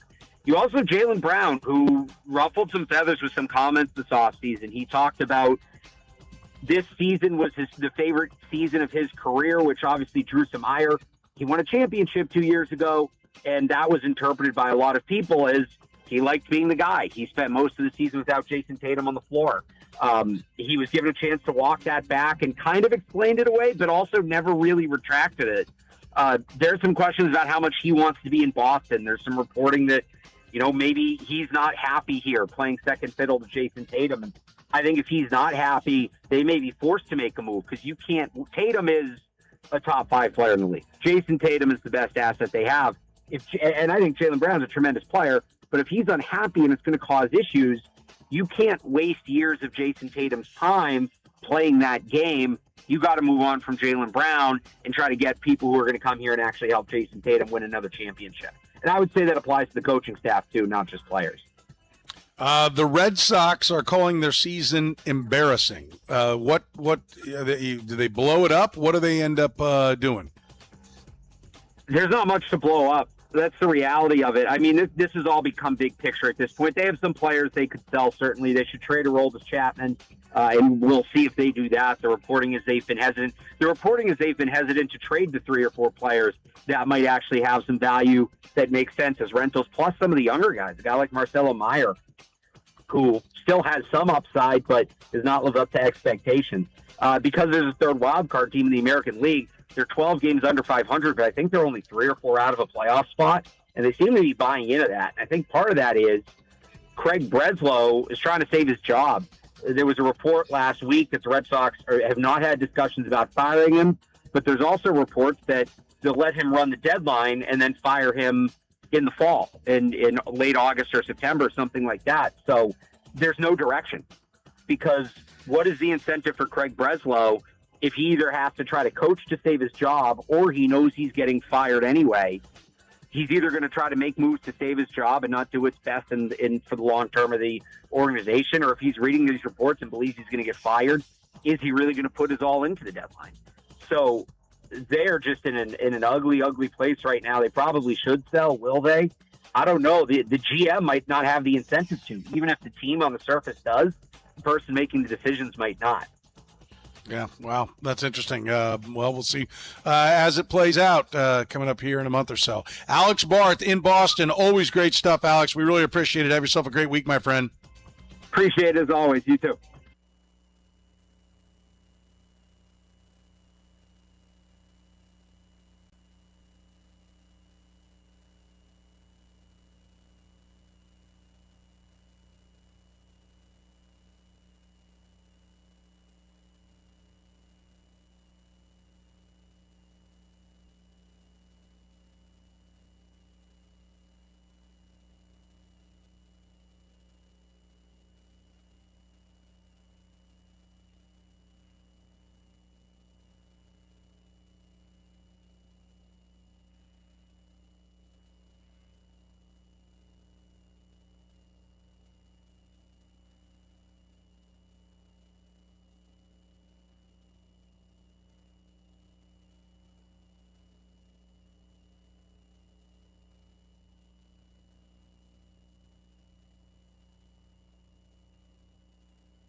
All right, the Lavetta Italian delicatessen, end of the hour answer. On this date in 1938, Johnny Vandermeer threw his second consecutive no-hitter. How many others have thrown 2 no-hitters in the same season? He's the only one to do it back-to-back. I know Nolan Ryan did it. 1973. One of those here. I'm guessing one other. I'll say 3. Actually, 6 others. Oh, wow. Jim Tobin for the 44 Braves. No one knows who that is. Allie Reynolds of the 51 Yankees. No one ever. No one. Not even his parents. They probably don't. Oh, okay. Virgil Trucks of the Tigers in 52. He was a rookie. Dean Chance of the 67 Twins. And most recently, M.I.Z. Max Scherzer of the Nationals in 2015. What was Trucks' first name? Virgil. Virgil. A lot you can do with that name. Virgil Trucks. A lot you can do. Yeah. That had to be a tough childhood. Although in the 1930s, probably not as bad. Trucks rhymes with sucks. Was sucks even a thing in I don't know. 1935? I don't know. Or 25. Or as a rookie in 52, he's probably born in 1930-ish. Remember, it had been 50 years a lifetime when the Chiefs won their championship. True story. 53 years. Literally a lifetime since the Knicks won. It has been May 10th, 1973. So when things like this happen, we like to. You consider it kind of like a challenge almost. Like to go back and tell us what was going on in the world. What the hell in 1973? By the way, first, can we just start with it was May 10th. 1973 when the Knicks won, not June 13th. May 10th, the NBA season wrapped up. A little bit different back then. A little bit different. First, let's check out the news. Locally, ratification by Missouri of the Equal Rights Amendment for women was voted down. It had been tentatively approved a week earlier, but several members who had voted for it flipped their vote after blowback from constituents. So they voted against equal voting rights for women. The ERA. I'm not sure exactly, but there was more than voting rights. It was just Equal Rights Amendment, and they voted for it, and their people went, we don't like that, so they voted against it. Yeah, no, you can't have that. Nah. Equal rights. What's that all about? Yeah. At least we've figured everything out now, and everything's completely civil now. Yeah, so, we got that going for us. Former counsel to President Richard Nixon, John Dean, says the White House is unwilling to accept the truth about Watergate and says there is an effort to shut him up and discredit him. That was fun. So John Dean at that point was just a minor player, and he became the star of the Watergate trials or testimony. The Dow Jones fell almost 10 points to close at 939.34. That's why I would say, like, through inflation, it does nothing but go up. Yes. Watergate and Middle East oil jitters, the main reasons. Okay. Heading to the store, you can get fresh ground beef, 89 cents a pound at Food Fest at 3500 Blue Ridge Cutoff. Wow. A little more expensive now. RC Cola, 8-pack of 16-ounce bottles, just 85 cents plus deposit at Wild Woody's Bargain Barn at 42nd and Nolan Road, a staple of my childhood Saturday afternoons and Sunday afternoons. Looking to party? How about a carton of cigarettes for $3 and a 6-pack of Falstaff cans for $1.09 at Red X in Riverside? Wait, cigarettes were $3 then? For a carton. Oh, for a carton. For a carton. Yeah. A carton. Yeah. They're about probably $15 a pack now. I have no idea. Since Doug doesn't work with us, I don't know what cigarettes cost now. What the going rate is. Yeah. Doing some other shopping. How about a polyester double knit sport coat, $34.95 at Robert Hall, Briarwood Shopping Center, and other locations. In honor of Mother's Day, get a Rival Deluxe can opener. That'll make Mom happy. Just $6.96 at Wilco. Oh God. Zenith 25-inch color console TV with full wooden base, just $578 at Dell's Blue Ridge TV and Appliance. The median family income in 73 was $13,600. That's half a month's salary, gross salary for a TV. That's what a TV cost back then? For that one, 25-inch, $578. By the way, you can get a 65-inch Samsung for about $100 less right now with 4K, HD, all the works. Again, median family income was $13,600. It was $105,000 last year. Let's check out the classified ads. You can get a new 73 Olds Cutlass for just $34.95 at Griffith Olds at 63rd and Troost. By that you mean $3,495. Yes. $3,500 for a brand new Olds Cutlass at Griffith Olds. Don't have that kind of money. How about a 73 Vega hatchback, 2720 at Bill Site Chevrolet, 46th and Troost. No word whether it had rust on the showroom floor. The Vega, they used to say, was the only car that would actually rust on the showroom floor. Can confirm. Want some quality sound for your ride? AM/FM stereo with 8-track tape player, speaker, and in-dash installation, just $165 at KC Auto Sound at 40 Highway in Sterling. Looking to put some tires on? How about Firestone 500 4-ply polyester cord tires as little as $26.60 a piece? Oh, my God. Retreads, 4 for $44 any size from Firestone. $11 for a tire. Looking to move? How about a 2-bedroom apartment for $166 a month at Oxford Commons at Antioch and 435? I might have lived there. Possibly. I'm going to lay down a little bit more. How about a 3-bedroom ranch in Prairie Village? Full walkout basement, screened-in porch, $26,950. I think they're offering like $300,000 to knock down and rebuild. Yes, $27,000. I also thought this was fun day, and the Lost and Found are fun. Lost Sunday, Bird, Green, Plaza area, reward. Okay. Okay. Good luck. Yeah. Hey, I lost a green bird Sunday. Anybody seen it? Yeah. Yeah, I saw 50 of them. In sports, Royals beat the Tigers 8-2 behind a complete game from Dick Drago. Freddie Pappy. Yep. Freddie Patek 2 for 4 with 3 runs scored, an RBI, and 2 stolen bases in the 15th game ever played at Royals Stadium. Oh, wow. So when the Knicks won, the Kaufman is just barely open. 15 games. George Brett not in the lineup as he was still 84 days away from his major league debut. Oh, wow. On August 2nd. Chiefs were coming off a draft in which they took 15 players. Only 6 ever played in an NFL game. Only 1 had more than 2 starts for the Chiefs. Who was it? I can't remember it now. No, it was a defensive tackle. It was around for like 4 years. The NBA Finals were over, but the ABA championships were still going. Artis Gilmore, 28 points, 21 boards. The Kentucky Colonels beat the Indiana Pacers 109-93 to send the ABA championship to a 7th game. Wow, those are good players. Entertainment, top 5 movies of the year: The Exorcist, The Sting, American Graffiti, Papillon, and The Way We Were. Top 5 TV shows: All in the Family, The Waltons, Sanford and Son, MASH, and Hawaii Five-0. Sweet. Tie Yellow Ribbon Around the Old Oak Tree was the number 1 song, Tony Orlando and Dawn, followed by Bad Bad Leroy Brown from Jim Croce, who would pass away in a plane crash later that summer. Things that did not exist: Post-it notes, Rubik's Cubes, chicken tenders. We didn't have chicken tenders? Nope. And if you had chicken tenders and choked, good luck, because the Heimlich maneuver had not been invented at that point. Someone was just going to pound on your back until you either coughed it up or died. Skittles did not invent. It did not exist. VHS tapes, Bic disposable lighters. Wait a minute. Do you know what a VHS tape is? She does not know what a VHS tape is. So it wasn't even invented yet, and it's already gone from the mind of someone who's in today's their 20s. Students. Bic disposable lighters did not exist. Dawn dishwashing liquid. The Buick Regal didn't exist. The final 2 items: the Sears Tower in Chicago had been open for a week. Wow. And IBM introduced its 3660 supermarket system, allowing lasers to read UPC codes that were still a year away from fruition. Wow. May 10th, 1973. That's pretty good. Things were a little different then. They were a little different. I like it.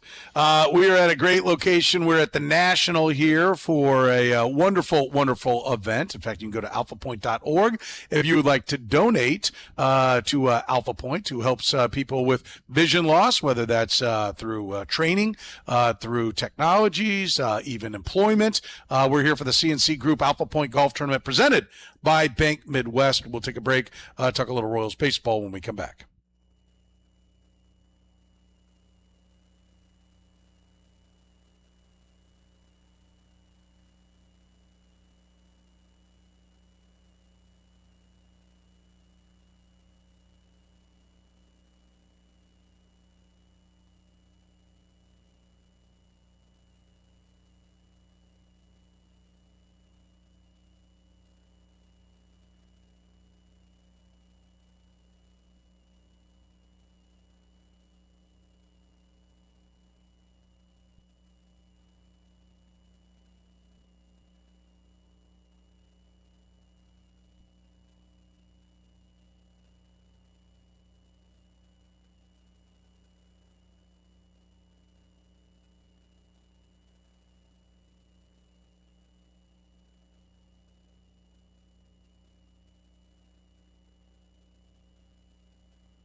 You listen to the program on Sports Radio 810 WHB as we're broadcasting live at the CNC Group Alpha Point Golf Tournament. It's presented by Bank Midwest, benefiting Alpha Point. It is a great deal. It is this money will go and be raised to help power life-changing Alpha Point youth programs. That's where the money will go for this. So if you'd like to donate, go to alphapoint.org. That's alphapoint.org. Or next year, make sure you're in this golf tournament. They always do a great job with the golf tournament. So come on out and play next year. If you'd like to help Alpha Point out, just make a donation. Go to alphapoint.org to make your donation today. The Royals have made a move. Mm-hmm. They have brought in a guy who sounds like he's your relative, but he doesn't have a T on the end. No. They made a trade, and I guess this is to get them over the hump. I guess so they can keep this march to the postseason going. Yes. Right-hander Connor Seaboldt from the Blue Jays for right-handed pitcher Dennis Susamudio and cash. Carlos Estevez has been moved to the 60-day injured list, so they've made that move. The lineup was out. I didn't see what the lineup they're playing in about an hour or so. And actually, Curtis, Stephen St. John has tweeted, he has weighed in, may have been better off acquiring Kurtis Seaboldt. To which I said, probably. Yeah. And SD Pete, who often is SD3 Pete, who often helps me out on the Frank Opinion, said, how's your off-speed stuff? To which I replied, my best fastball is off-speed stuff. I got nothing but off-speed stuff. Yeah. Change off the change. Yes.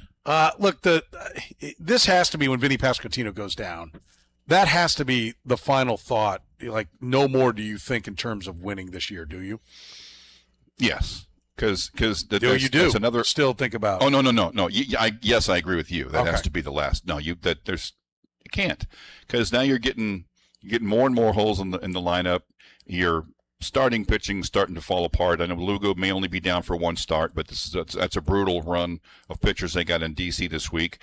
No update on Cole Reagan's status right now. This from Andy Rogers. He had an MRI this morning. Royals are waiting for the results before figuring out the next step, so he's still up in the air. There's too many. Chris Bubich has shoulders. Yeah. Like you could pretty much now plan on no Reagans, no Bubich. Yeah. To which I want to point out. So like figure out the guy who's the Reagans or Bubich.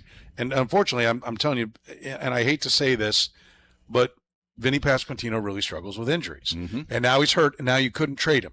So to me, you need to be thinking about like, okay, who are we sitting on right now that we think we can't move?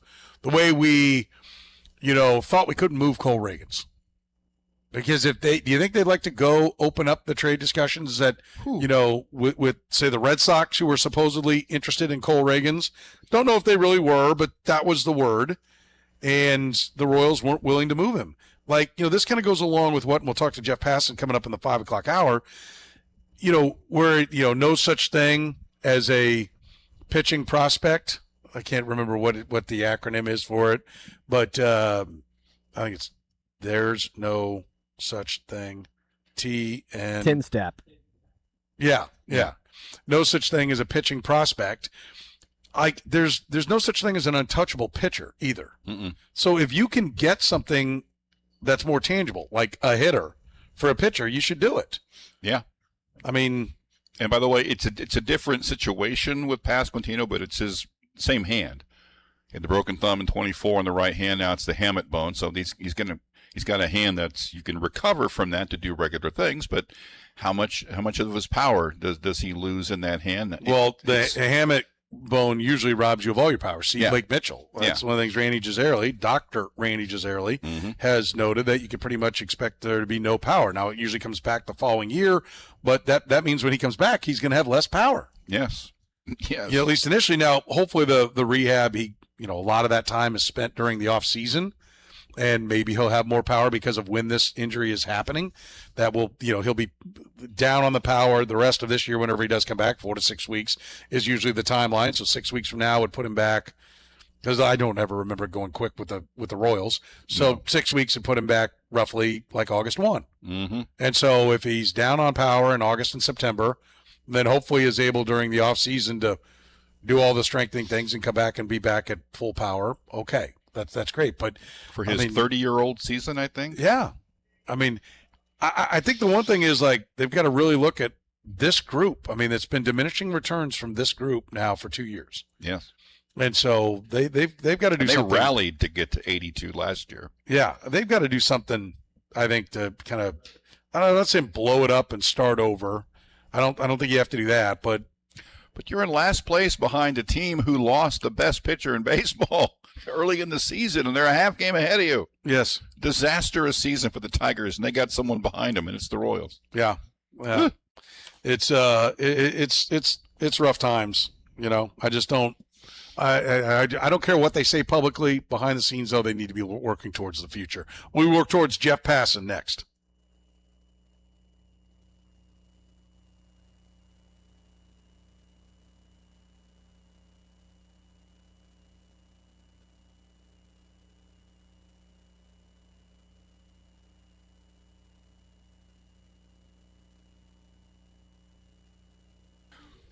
All right, besides Michael Jordan, name another player who scored a higher percentage of his team's NBA Finals points than Jalen Brunson.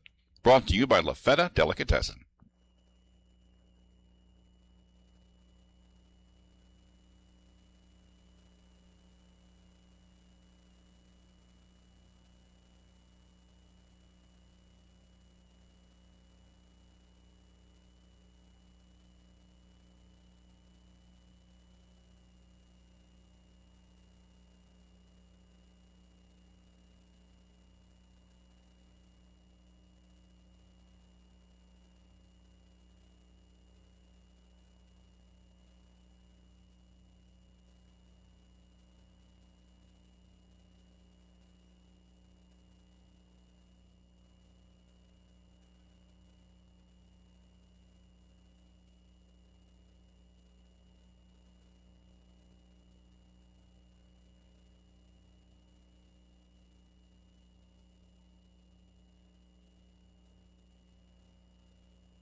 Fourth quarter of the program begins right now. There we go. As we finish strong here on a Monday, we're broadcasting live at the CNC Group Alpha Point Golf Tournament presented by Bank Midwest. Great event. You can't play today because it's pretty much wrapping up, but you can play next year. Go to alphapoint.org.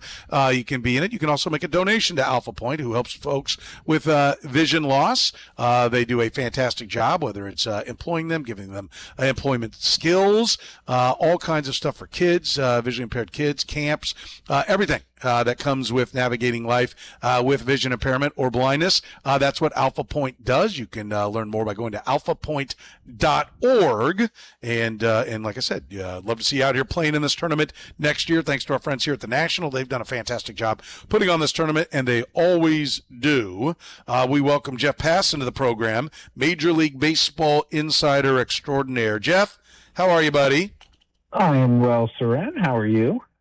I'm good. I'm better than the Royals. I mean, they are banged up like nobody's business, and just came off a homestand where you thought, okay, we got some momentum here. 5-2 coming into this homestand, and they limp out 2-4 and put Vinny Pasquantino on the DL while they're doing it. It's officially over, correct? Hasn't it been? Well, for me, it has. I didn't know if it was for you. Yeah, I mean, I wrote last week, and I think J.J. Piccolo was asked about it and pushed back on the idea, but I wrote that they need to punt, and they need to punt potentially hard, and they need to be open to all sorts of different things, because what they have right now is not working, and they're 14 games under 500. I understand that they play in the American League, but nothing that I've seen all year long has suggested to me that, maybe aside from that stretch in late April, that they're capable of coming back from a deficit that they've created of this magnitude. So at this point, to me, the priority would seem to be, okay, let's look at 2027, 2028, and 2029 with perhaps even more of an emphasis on 28 and 29 than 27. Thank you. I arrived there a while ago. You've now caught up, Jeff. Congratulations. Here we sit together. Because I'm not so sure that this core, it's also, and you use the term punt. I mean, would you say a complete rebuild? I mean, are you? No. Okay. As long as Bobby Witt is on your roster, I think you have a reasonable chance of winning a lot of baseball games. This group that they put together, nope. But if Bobby Witt is there, and if Michael Garcia is there, and if Jack Caglianone's there, and if Carter Jensen's there, it's a pretty good start. I mean, we've seen Caglianone finally seem to turn the corner and seen that he's going to be a good big league player and has a chance to be a great big league player. Carter Jensen has shown extreme flashes this year, and when it's good, man, is it good. But when it's not, it's been kind of unsightly. And beyond that, is there an untouchable person on this roster? No, I mean, I even believe that no one should ever be untouchable. But your point is valid. Those are the guys that Bobby Witt Soren is untouchable. Can we agree on that, please? I will never say anyone's untouchable. All right. Well, you're stupid then. It would take the world to get him from me. I mean, I don't see the scenario where anybody would offer what it would take. Player in baseball not named Shohei Ohtani right now. I think he's great, but I wouldn't say that just because I would never. What kind of deal would it take? Can you give me like an example of what it would take to trade Bobby Witt? First, answer this question for me, then I'll do it. Why is it so important to you that I declare him untouchable? Why can't you just go, oh, okay, I'm just curious? It's not important to me. I just think you're wrong, and I want to understand why, because sometimes I'm so stuck in my way of thinking that if somebody comes to me with a perspective that changes my mind, I want to say, oh, you know what? I get it. I want to understand more than anything. This is not like a shaming technique or anything like that, though. Okay. You should be ashamed of this take. Well, they did say you were stupid. Yeah. Yeah. That's you know what that's called? Monday. when Jeff fires that at me. What would it take? It would take, multiple top 10 prospects. It would take, probably talent at the big league level. It would take a deal that realistically, I don't think anyone would make, but yeah. So you're just talking in broad general theory. Like 99.99% of deals would not be good enough, and you're just talking about the 0.01%, the literal 1 in 10,000. Okay, all right, yeah, fair enough. Yeah, I mean, just because I would want the word on the street to be that I will listen about anybody. I want people to call. I want to get them talking. I want to hear where they are, and then when I find the part where they're not valuing somebody the right amount, then I'll jump on that. So I want them to call. If they want to call and start talking about Bobby Witt, I can always shut them down real quick. It's like, well, I'm thinking about, it's Luis Arise and this A-ball pitcher. Okay, goodbye. Right? Like that's not going to get it done. But if the Brewers are like, we need hitters, and we're going to give you Jacob Mizorowski and 3 prospects, and okay, now we're going somewhere, right? Like, okay, let's see if we can hammer this out. Teams don't really do it anymore. There was a time where you could trade stars. You get stars back too. Like the biggest, most recent one was obviously the Joe Carter and Robbie Alomar for Fred McGriff and Tony Fernandez. Yeah, man. But we haven't really trade that was. I think stars still do get traded. Juan Soto got traded twice. Let's not forget that. So they get traded, but they get traded in one's a buyer, one's a seller. Correct. Yes, the Superstar Challenge trade is something of a vestige of the past. I'll give you that. Yeah. By the way, I think this is I think we're having a different conversation in 2029 and in 2030, especially if you get the sense that there's not going to be another deal in place for Bobby Witt and that he's going to opt out of his contract after the 2030 season and you're going to lose him, you absolutely trade him. No question. And then that may be where they find themselves here. I think that time is 2 years from now, when they got to know whether he's staying or going, whether they're extending or not. And then that's when you want to trade him, is when he's got 2 years left on his deal, because that's when he can maximize the return. Now, hopefully you're winning and he's playing great baseball, and you're like, okay, we're going to give him another deal, and we're going to extend it. We'll tear up the rest of that old one, and here's a new deal. That's what you hope, but you got to be prepared for whatever. How much does the potential labor stoppage, maybe change the way teams will attack this trade deadline? Fair question. I don't know that it's going to demonstrably change things, because I don't know anybody in the industry who thinks that if there are games missed next year, it's going to go much beyond June. I think at that point, we're not looking at a fully missed season next year. I don't think. Now things can change. I have an new episode of Sources Tell Jeff Passing coming out tomorrow, and I talked with Tom Glavine, who back in 1994 was, along with David Cohn, really like the spokesman for the union. And it just looking back at that and seeing the similarities and parallels with 2026, it's a little eerie, honestly, because it's like we're going down the same exact path that we were back then, for no necessarily particularly good reason. I understand why owners want a salary cap, and I understand why they're pushing for one, because they've made some pretty significant gains in the 30 years since, and this was always the end point for them. But where baseball is right now, the good position that it's in, if this thing gets shut down, it would be catastrophic for the sport. And if games are missed, it would be for no good reason. So I'd like to think that when people watch this tomorrow and listen to it, they're going to come away from it thinking, well, geez, how has anything changed? And if it really hasn't changed significantly enough, then why are they doing this? Yeah, well, I think part of the reason nothing really has changed is because the owners caved.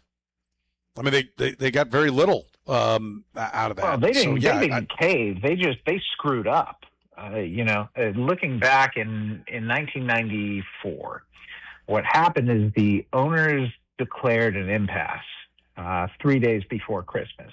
Mm-hmm. And if you're going to declare an impasse, you better have legal grounds for that.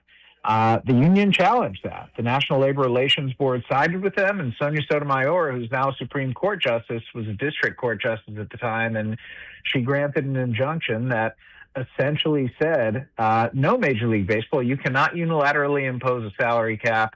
You're going back to the way that things have been in the past. And that was the victory for the players in staving off this concerted push by owners. But really, nobody won.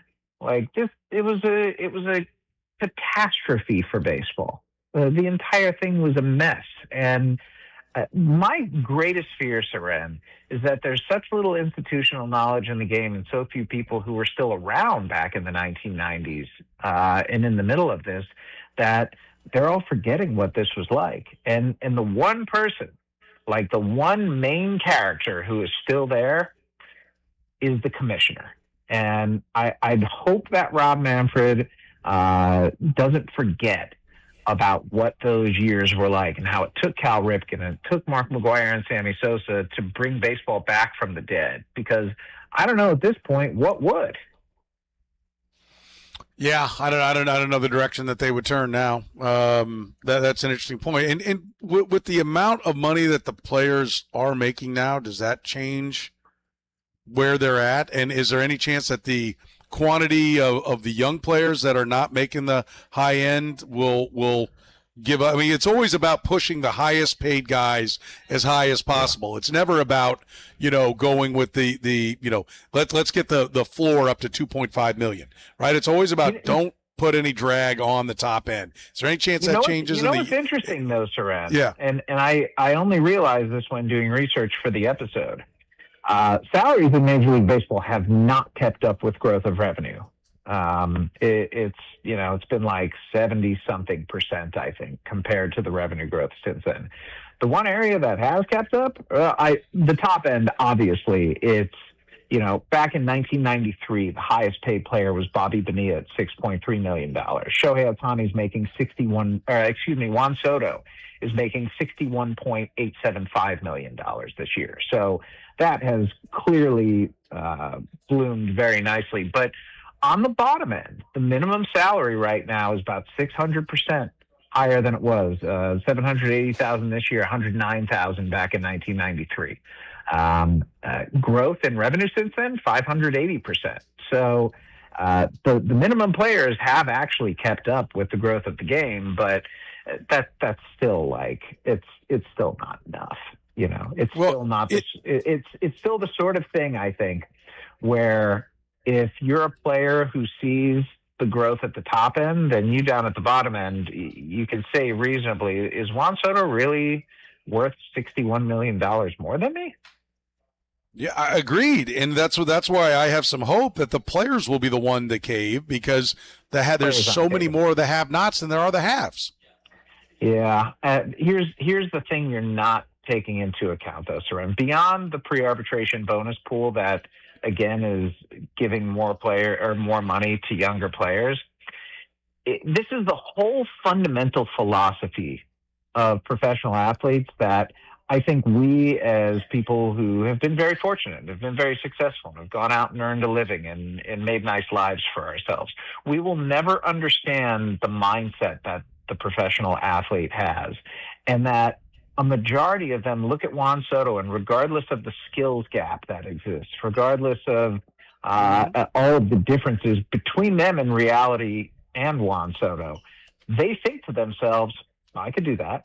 I could get that. I want the highest end to be as high as possible because that might be me someday. And I think that's what drives it as much as anything. And whether that's realistic or not, if you're a professional athlete, Soren, and you're going out there having to face the best hitters in the world, having to face the best pitchers in the world, that's the mindset you need. Yeah. I don't know that mindset is real different than much of America. With how they view. You know what? That's totally fair. That's totally fair. If we that's look going to be me. And Yeah. Yeah, we look at millionaires and billionaires and say that could be me. Totally correct. Good point. Yeah. We're talking to Jeff Passan here in the program. So you said the Royals should punt. What does punting look like? I mean, honestly, at this point, I don't know who they would punt, right? Like, that's the thing about it. If you're punting, you trade Seth Lugo. Well, we don't know what his situation is and how long the post-concussion symptoms are going to last. If you're punting, you're trading Chris Bubich. Now his shoulder hurts. If you're punting, you're trading Cole Reagans, going for more imaging on his elbow. The interesting one, or an interesting one, is Michael Wacha. I think that he will have, we're putting out trade deadline values on, I believe, Wednesday on ESPN.com. And Michael Wacha will be, I think he's top 15. We've also got Reagans in there. We've also got Bubich in there. We've also got Lugo in there. We've also got Vinny Pasquantino in there. And the hamate bone is just a killer to his trade value because it's going to be pushing right up against the trade deadline, and you simply don't know what you're going to get. I mean, if he comes back at the 4-week mark as opposed to the 6-week mark, maybe there's a chance and maybe there's a fit somewhere. But I don't think the Royals are particularly inclined to move him. And accordingly, he's going to stick around. But John Schreiber, I think there'll be a market for him. He's had a nice year. Do you trade Daniel Lynch? Because I think there would be a really, really good market for Daniel Lynch if he's out there. I mean, if you believe in what you're doing, yes. Yes. Yeah. If you get stuff that will make you better in the future, yes. I mean, I think that's been, one of the things that I think paralyzed the franchise under Dayton Moore was anyone who was good, he didn't want to move. And I think it was because, well, I'm not sure we can do that again. You better feel like you can do it again, time and time again with Daniel Lynch. In fact, do it again and do it faster now. Like, it shouldn't take 3 years of screwing around with him as a starter. He should be figured out that he's a reliever sooner and you get even more out of him. I mean, like, yes, you those are the moves that you make, right? You don't want to handcuff yourself into just taking something that'll help you next year because that limits the quantity you can get back. I mean, I'm a big believer you make deals that are the best for your franchise for the long haul on every one. And it might take a little bit, but once you do that, that's going to make your organization a lot better. And you can do things like the Brewers where they do deals that aren't the best for right now. They're better for the future. And you always have talent that way. You're always good. If you always put the long-term goal first, eventually all the talent backs up and you can't help but be good. Preach. Okay. Soren, I was wrong earlier. You are smart. I'm sorry. You just had a really bad take, but that's okay. We're all on cycle. Yeah, okay. I have those every day. Okay, we're talking to Jeff Passan here in the program. Is anybody jumping the gun, or are we all still waiting for the draft? Is the draft still killing any kind of trade momentum because everyone's still all hands are on deck putting together drafts right now? I mean, yeah, draft meetings are happening right now, but the draft's not for it's almost a month away. That's not going to handcuff or limit things. I think what's handcuffing and limiting things right now is the number of teams that are ostensibly in the mix and the acknowledgement by the clear and obvious buyers that if you're making a trade right now, you're going to pay retail. And I don't think teams want to pay retail. Now, there's always the chance that the market continues as it is right now when there are so few obvious sellers, and that if that's the case, then prices are going to be high the whole time. But I think that's a risk that most teams in contending spots are willing to take. The Royals, remember, a couple of years ago, I think it was at the All-Star game. I vaguely recall being in a hotel room breaking this story, but when they went and traded for Hunter Harvey right before the draft and gave up a draft pick for it. Those sorts of things are possible. And I think we'll probably see a deal or two, around draft time because those competitive balance picks can be moved. But big action, nah, unlikely at this point. Okay. All right. After the deadline or after the draft, do you think it'll heat up? Do you think it's going to be an aggressive one? I think it all depends on what the standings look like. And I know that's a cop-out answer, but it's also a true one. Like, for example, the White Sox right now are tied for first place. I think the level of their aggressiveness will depend on where they are in the standings following the All-Star game. The Guardians, same thing. Team that normally doesn't make big splashes acquiring guys. Did the A's go out and get someone? They're a game under 500 right now. They have the worst run differential in the American League, and they are one game back of first place in the American League West. So you have quite literally, Soren, like a dozen of those examples of teams that are sort of tweeners at this point. The Diamondbacks, the Cardinals are a fascinating one. How aggressive do the Pirates get? What about the Padres? You can go on and on about all these teams. And so I think until the market distinguishes itself, reveals itself, and we have a better sense of what teams are going to buy and how aggressively they're going to, that there's no point if you're a seller and you think that there are going to be a bunch of teams still in the hunt and still in the mix to limit your market by dealing a guy early. You don't want to rush this sort of thing. By the way, last thing on the trade deadline stuff, and that is you used the term, there's no such thing as a pitching prospect a couple of weeks ago. Isn't that the way you should view like the untouchables in your organization, right? Any pitcher can be had. Yes. Okay. Yes. Unless you have like Tarek Skubal with multiple years of control, or Paul Skeens or Jacob Mizorowski, in that case, then no, none of those guys should move. But the others, anyone who's a prospect, I think there might be like 3 untouchable pitching prospects right now. And Seattle's got 2 of them, and the other one is Seth Hernandez. Seattle has Cade Anderson and Ryan Sloan. Okay. And so Churio and Shields. I know Churio's the higher thought of one. He has not elevated to that point yet? Nope, not yet. Top 100 guy for sure. Probably going to be a top 50 guy by the end of the season, but untouchable, absolutely not. Okay. All right. That makes sense. He's at the end of the day, Soren, he's a 6-foot-tall right-hander. Yeah. Yeah, no, I hear you. Henry Churio is awesome, and he might wind up being the Royals' best pitching prospect since Giordano Ventura, maybe since Zach Greinke.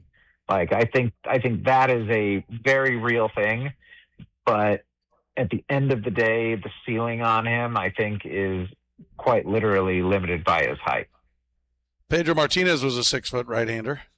Yeah, Pedro Martinez is also what we call an outlier. And the second that you start comparing people to outliers, you have lost the argument. One guy ever did it. Why can't a second? Yeah, I'm so glad you said it, because that's exactly what I would have said to me as well. Yes, is the outlier. It does not become our norm. A 5'10", 185-pound guy hits 750 homers. Why can't everyone? Yeah, exactly. How come that's not the plan?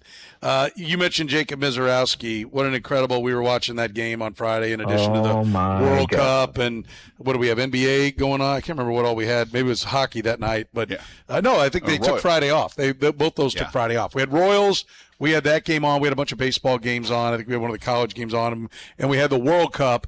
But Mizorowski got it all started. I mean, he's throwing harder than anyone's ever thrown. And he's pitching on top of it.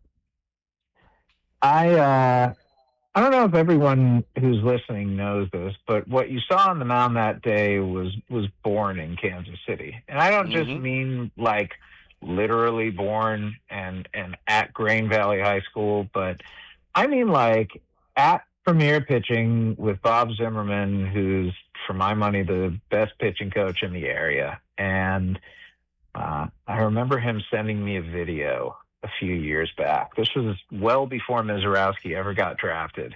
And it said, this is a touch and feel. And for those unfamiliar, a touch and feel is just like a bullpen session where you're trying to get a sense of how a pitch feels on your fingertips when you're releasing it and trying to really fine tune things.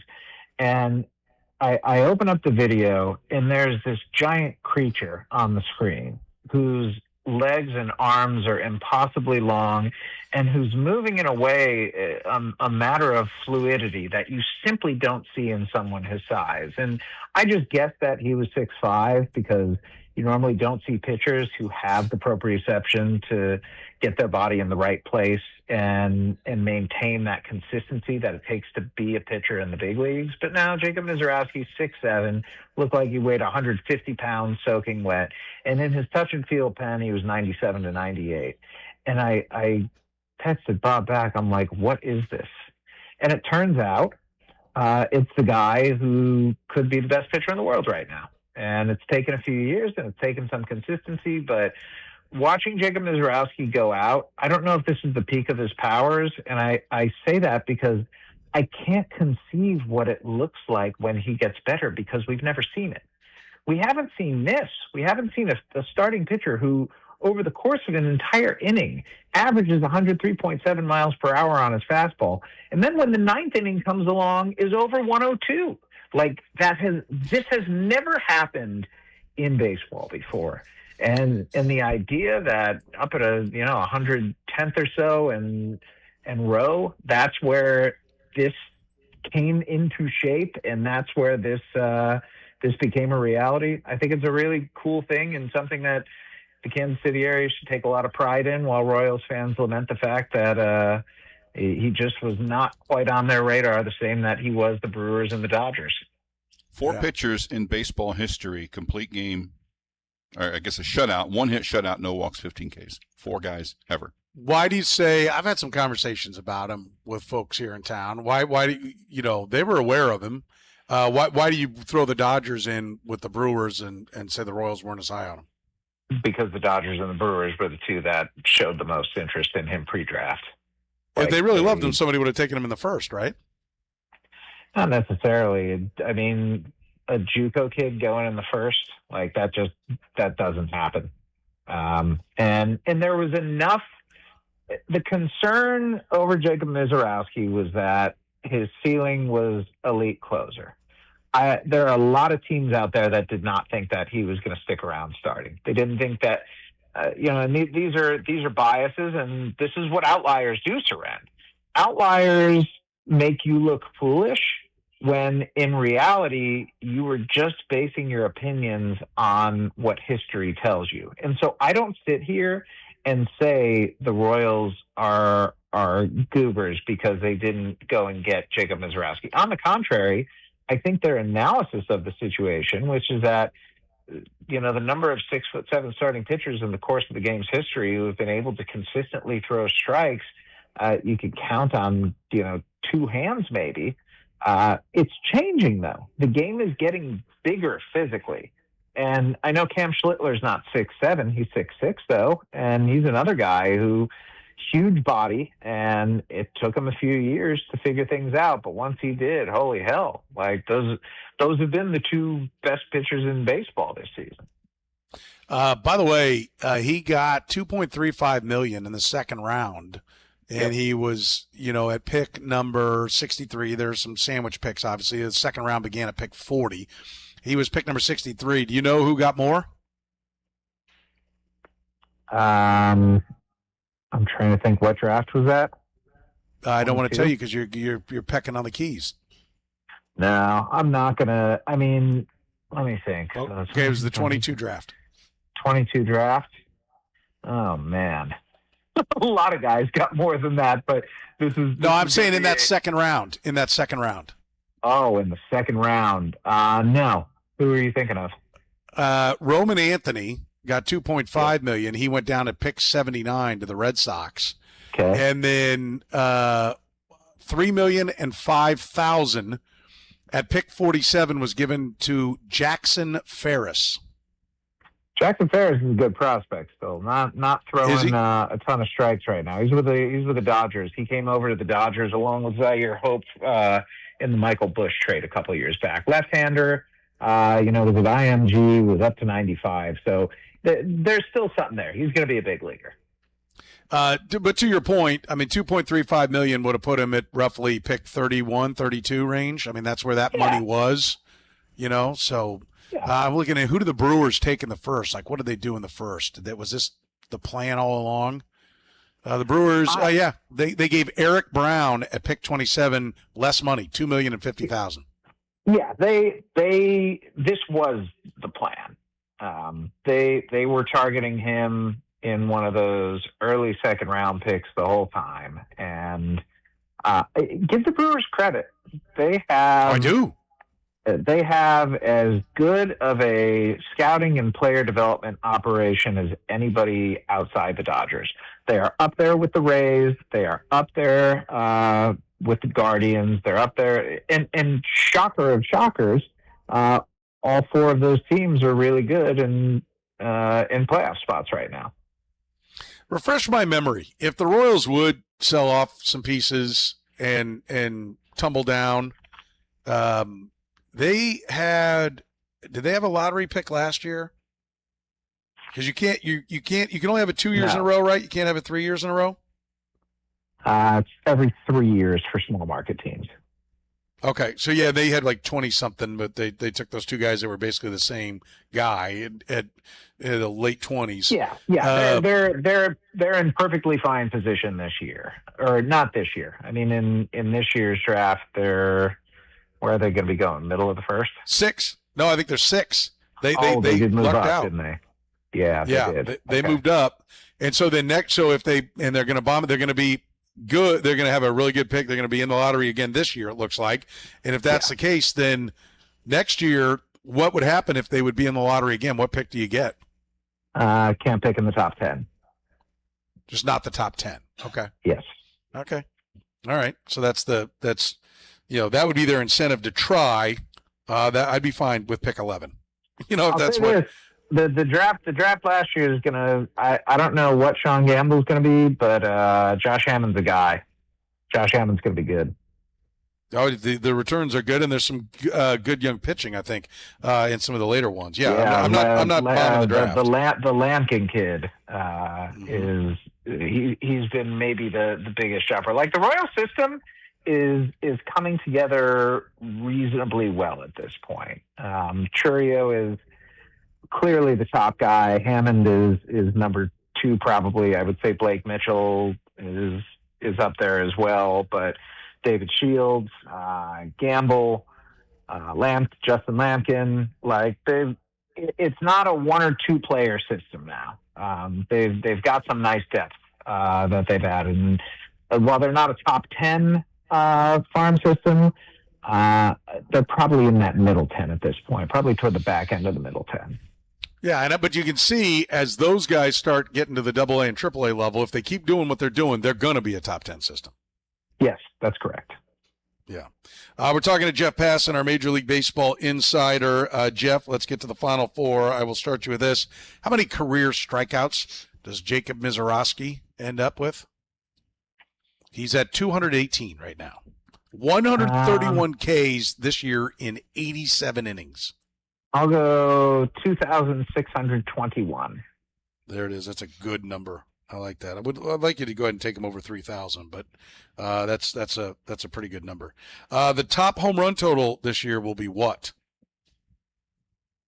Let's go 53. 53. All right. Tell me, do we miss games in 2027? No. Okay. And your last round of golf, you shot what? I played a scramble. Does that count?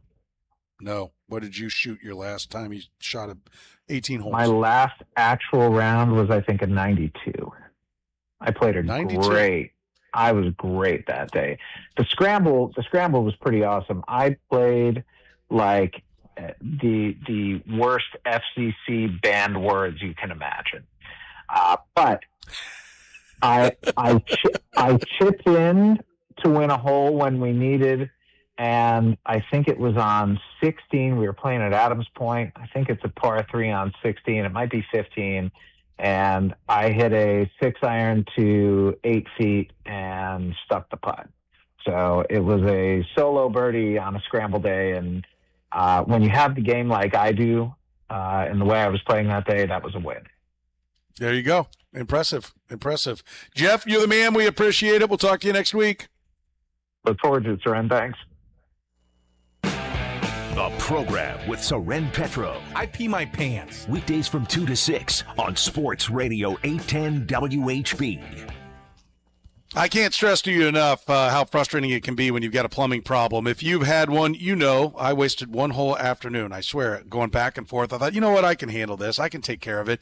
And I literally, like 6 hours, gone. 4 or 5 different trips to the hardware store. It sucks. I will never, ever do it again. Thanks to my buddy Tim Grunhard turning me on to the Plumbing Pro. I'm trying to do the same for you people. Don't be missing your kids' games. Don't be getting all frustrated and mad, and don't go around breaking other things because you can't fix it. Call the ones to know. Call the Plumbing Pro, whether it's sewer, septic, drain installation and repair. Maybe you can't do a load of laundry. Maybe you don't have hot water. Whatever it is, if it deals with the water, the Plumbing Pro is the one to call. Locally owned and operated since 1980. Yes, still locally owned and operated. Not the name of a company that used to be, that's now run by some out-of-town crew. The Plumbing Pro is still locally owned and operated. Steve and his crew are absolutely fantastic. They are experts at all things plumbing. I've told you the story about a company that's got the same name. They're still out there, and they act like they're a KC company. They're not. Guy calls in to find out, how much a little part on my water heater is going to be, and the response I get, and they didn't know the guy had me on the speakerphone, was, why aren't you trying to sell him a new water heater? That's not how it works at the Plumbing Pro. In fact, I had the Plumbing Pro out. Not long after that, they looked at the water heater. They said, there's nothing wrong with this water heater. In fact, you should get 5 more years out of it. That's the kind of integrity. That's the kind of expert that I want, and that's who we call when we have any kind of plumbing issues. We call the Plumbing Pro. Happy to redo your bathrooms as well. That's right. You need a new shower, need a new tub, you can take care of that. In fact, I asked for the Petro deal. $2,000 off a new tub or shower if you ask for the Petro deal. Just call the Plumbing Pro today. Call 816-763-8200 or go to theplumbingpro.com. Again, that's theplumbingpro.com. Remember, the one to know is the Plumbing Pro. Westwood One Sports presents this World Soccer Update, sponsored by Progressive Insurance. Progressive Insurance makes bundling home and auto easy. Learn more at progressive.com. We have a final in Seattle. Belgium and Egypt played out a 1-1 draw in Group G. Imam Ashur scored the opener in the 20th minute before a Belgian equalizer in the 66th minute officially ruled an own goal, but forced by the run of Romelu Lukaku only seconds after coming into the game. A shocker in Atlanta kicked off the action today as Cape Verde, a nation of 10 islands off the western coast of Africa, stunned the defending European champs Spain in their tournament debut with a scoreless draw beginning Group H play. Cape Verde goalkeeper Vozinha was the star, the 40-year-old with 7 saves to preserve the point. 18-year-old Spanish star Lamine Yamal did make his tournament debut off the bench. Coming up in Group H, Saudi Arabia and Uruguay face off in Miami. I'm Lucas Panzica, Westwood. A small business affirmation from Progressive. Food truck owners, today business will be booming. People will love your new menu and not make special orders. You will not roll your eyes when someone calls it a quesadilla. You will also switch to Progressive to get 30 customizable coverage options and restore your inner peace. See if you can save in as little as 8 minutes at progressivecommercial.com. Progressive Casualty Insurance Company and affiliates. Coverage is not available in all states or for all vehicles and coverage selections. O'Reilly. Check engine, ABS, or maintenance light on? Take the guesswork out of your warning lights with O'Reilly Veriscan. The service is free and provides a report with solutions verified by ASE certified master technicians. And if you need help, we could recommend a shop for you. Ask for O'Reilly Veriscan today. O'Reilly Auto Parts. Planning a soccer watch party or a pool day? La Feta caters. That's right, your backyard party needs La Feta Italian Delicatessen. Grab a rockin' sandwich on fresh Italian bread, baked fresh every morning, or bring home their beautiful charcuterie boards. Your whole crew will love it. La Feta Italian Delicatessen, 143rd and Metcalf. Registration is open for the Matt Mason Memorial Cowboy Up Triathlon and Duathlon on July 26th at Smithville Lake. It's the most patriotic triathlon and duathlon in the Midwest and a great way to test yourself on a relatively easy course. Don't want to race, volunteer, or donate and be part of this wonderful event that recognizes heroes that made the ultimate sacrifice. The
Welcome back here in the program here on Sports Radio 810 WHB. Our thanks to Jeff Passan joining us in our last segment. We're broadcasting live at the CNC Group Alpha Point Golf Tournament presented by Bank Midwest here at the National. You can make a donation to Alpha Point by going to alphapoint.org and then just click on the little tab that says donate up at the top. You can also volunteer, get all kinds of information about Alpha Point there. It's alphapoint.org. Alpha Point is ALPHAPOINTE.org, alphapoint.org.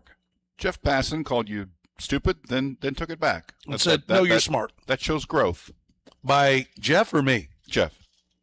Or me. In one conversation, I went from being dumb to smart. No, I think he figured out what you were saying. He went, and he said, if I can change and you can change, we can all change. Yeah. I think that's exactly what he meant. Do you know the movie? Either one of you two? No chance. No shot. She does. College boy here, maybe a little bit of a chance. 40 years ago. Rocky 4. Was it 40 years ago? 85. Rocky 4. They were 3 years apart. Rocky 4. Yeah, he battles the Russian. This is during the Cold War. And the Russians end up cheering for Rocky. The Russian people, they're fighting in Moscow, and they end up on Christmas. He wins on Christmas. And then after the fight, he says, "If I could change and you can change, then anyone can change." And I go, "Oh!" And everyone watching went, "That's really stupid." Like that, really? This is it? This is what we went? We came all the way for this? Yeah. Come on, Sly. Shut up and box. Yeah. That was the first shut up and play. Yeah, by the way, and I love how, Drago's on steroids.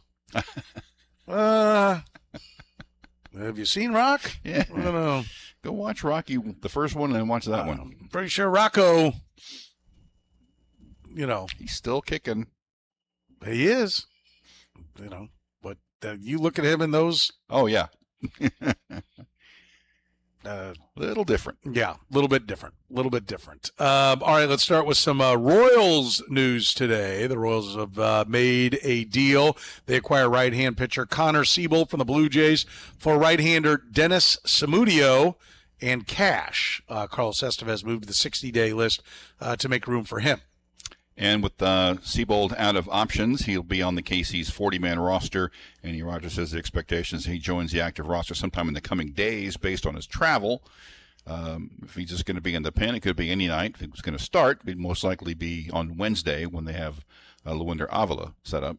Won't be there tonight, and they got Waka going tomorrow, so could be Thursday when they come back to play St. Louis. We mentioned Kendry Churio in our conversation with Jeff Passan. He's been promoted to High A. He's now in Quad Cities. 1.88 ERA for Kendry Churio in Low A. He now goes to High A, which puts him with David Shields. Mm-hmm. And I wouldn't be shocked if those guys end up bumping along at about the same time. Yeah. Put them together, let them get to know each other, and see if they, Good news is good news. Yeah, absolutely. Can't help today, but you like it. I mean, so you love, it's better than Kendry Churio has a 4.88 ERA. Yeah, in Columbia. Yeah. Bobby Witt Jr. has a monster lead on the American League shortstop voting in the All-Star game. He has 890,000 votes. Second place is Andres Jimenez of the Blue Jays with just over 350,000. I think he's going to win. Come on, Bobby. First start. I hope so, because he's the only guy that's getting voted on. Yes. In Kansas City. This is a one bid league this year, one bid team this year. Yeah. So that's going to be an issue. The Royals are officially the only team in the major leagues to not have a player with double-digit home runs this season. Salvi and Bobby have 9.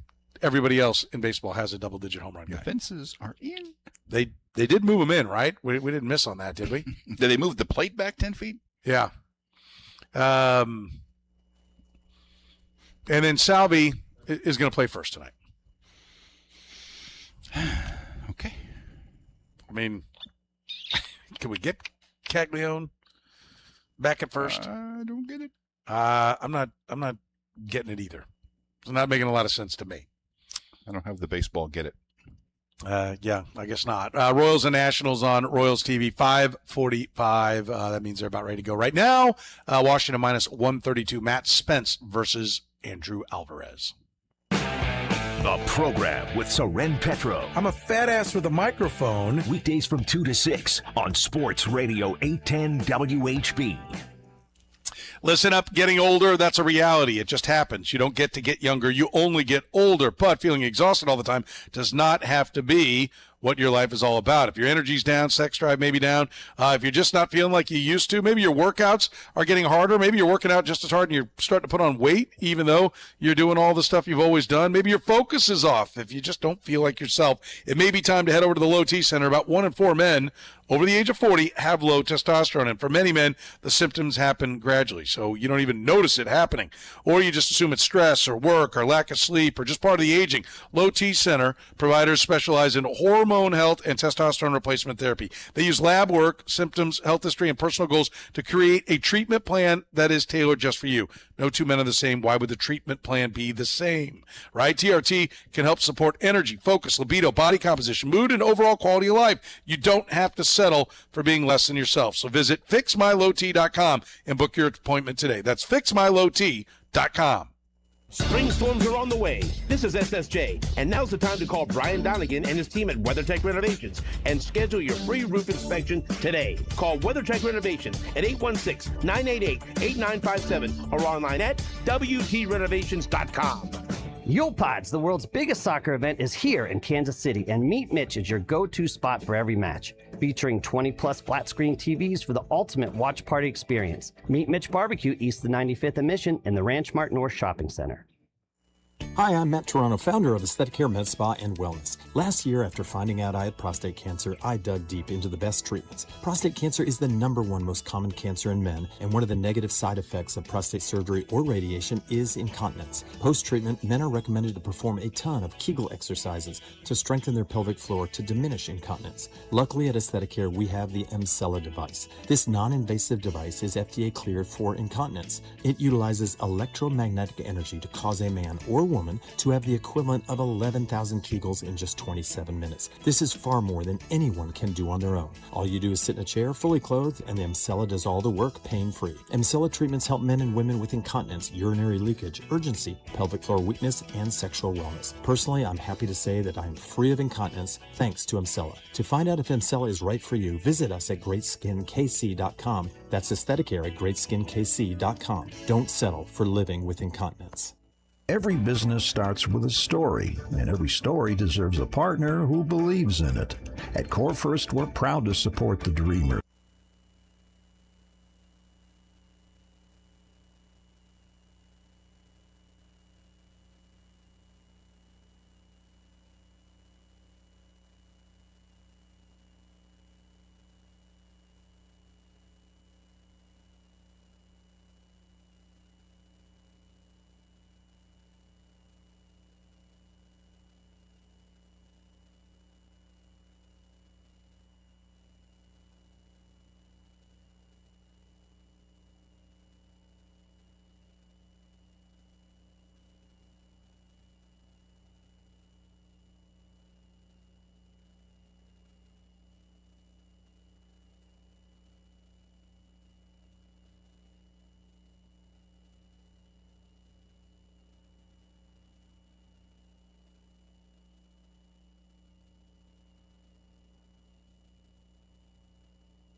But first, the La Feta Delicatessen, end of the hour answer. Besides Michael Jordan, name another player who scored a higher percentage of his team's NBA Finals points than Jalen Brunson.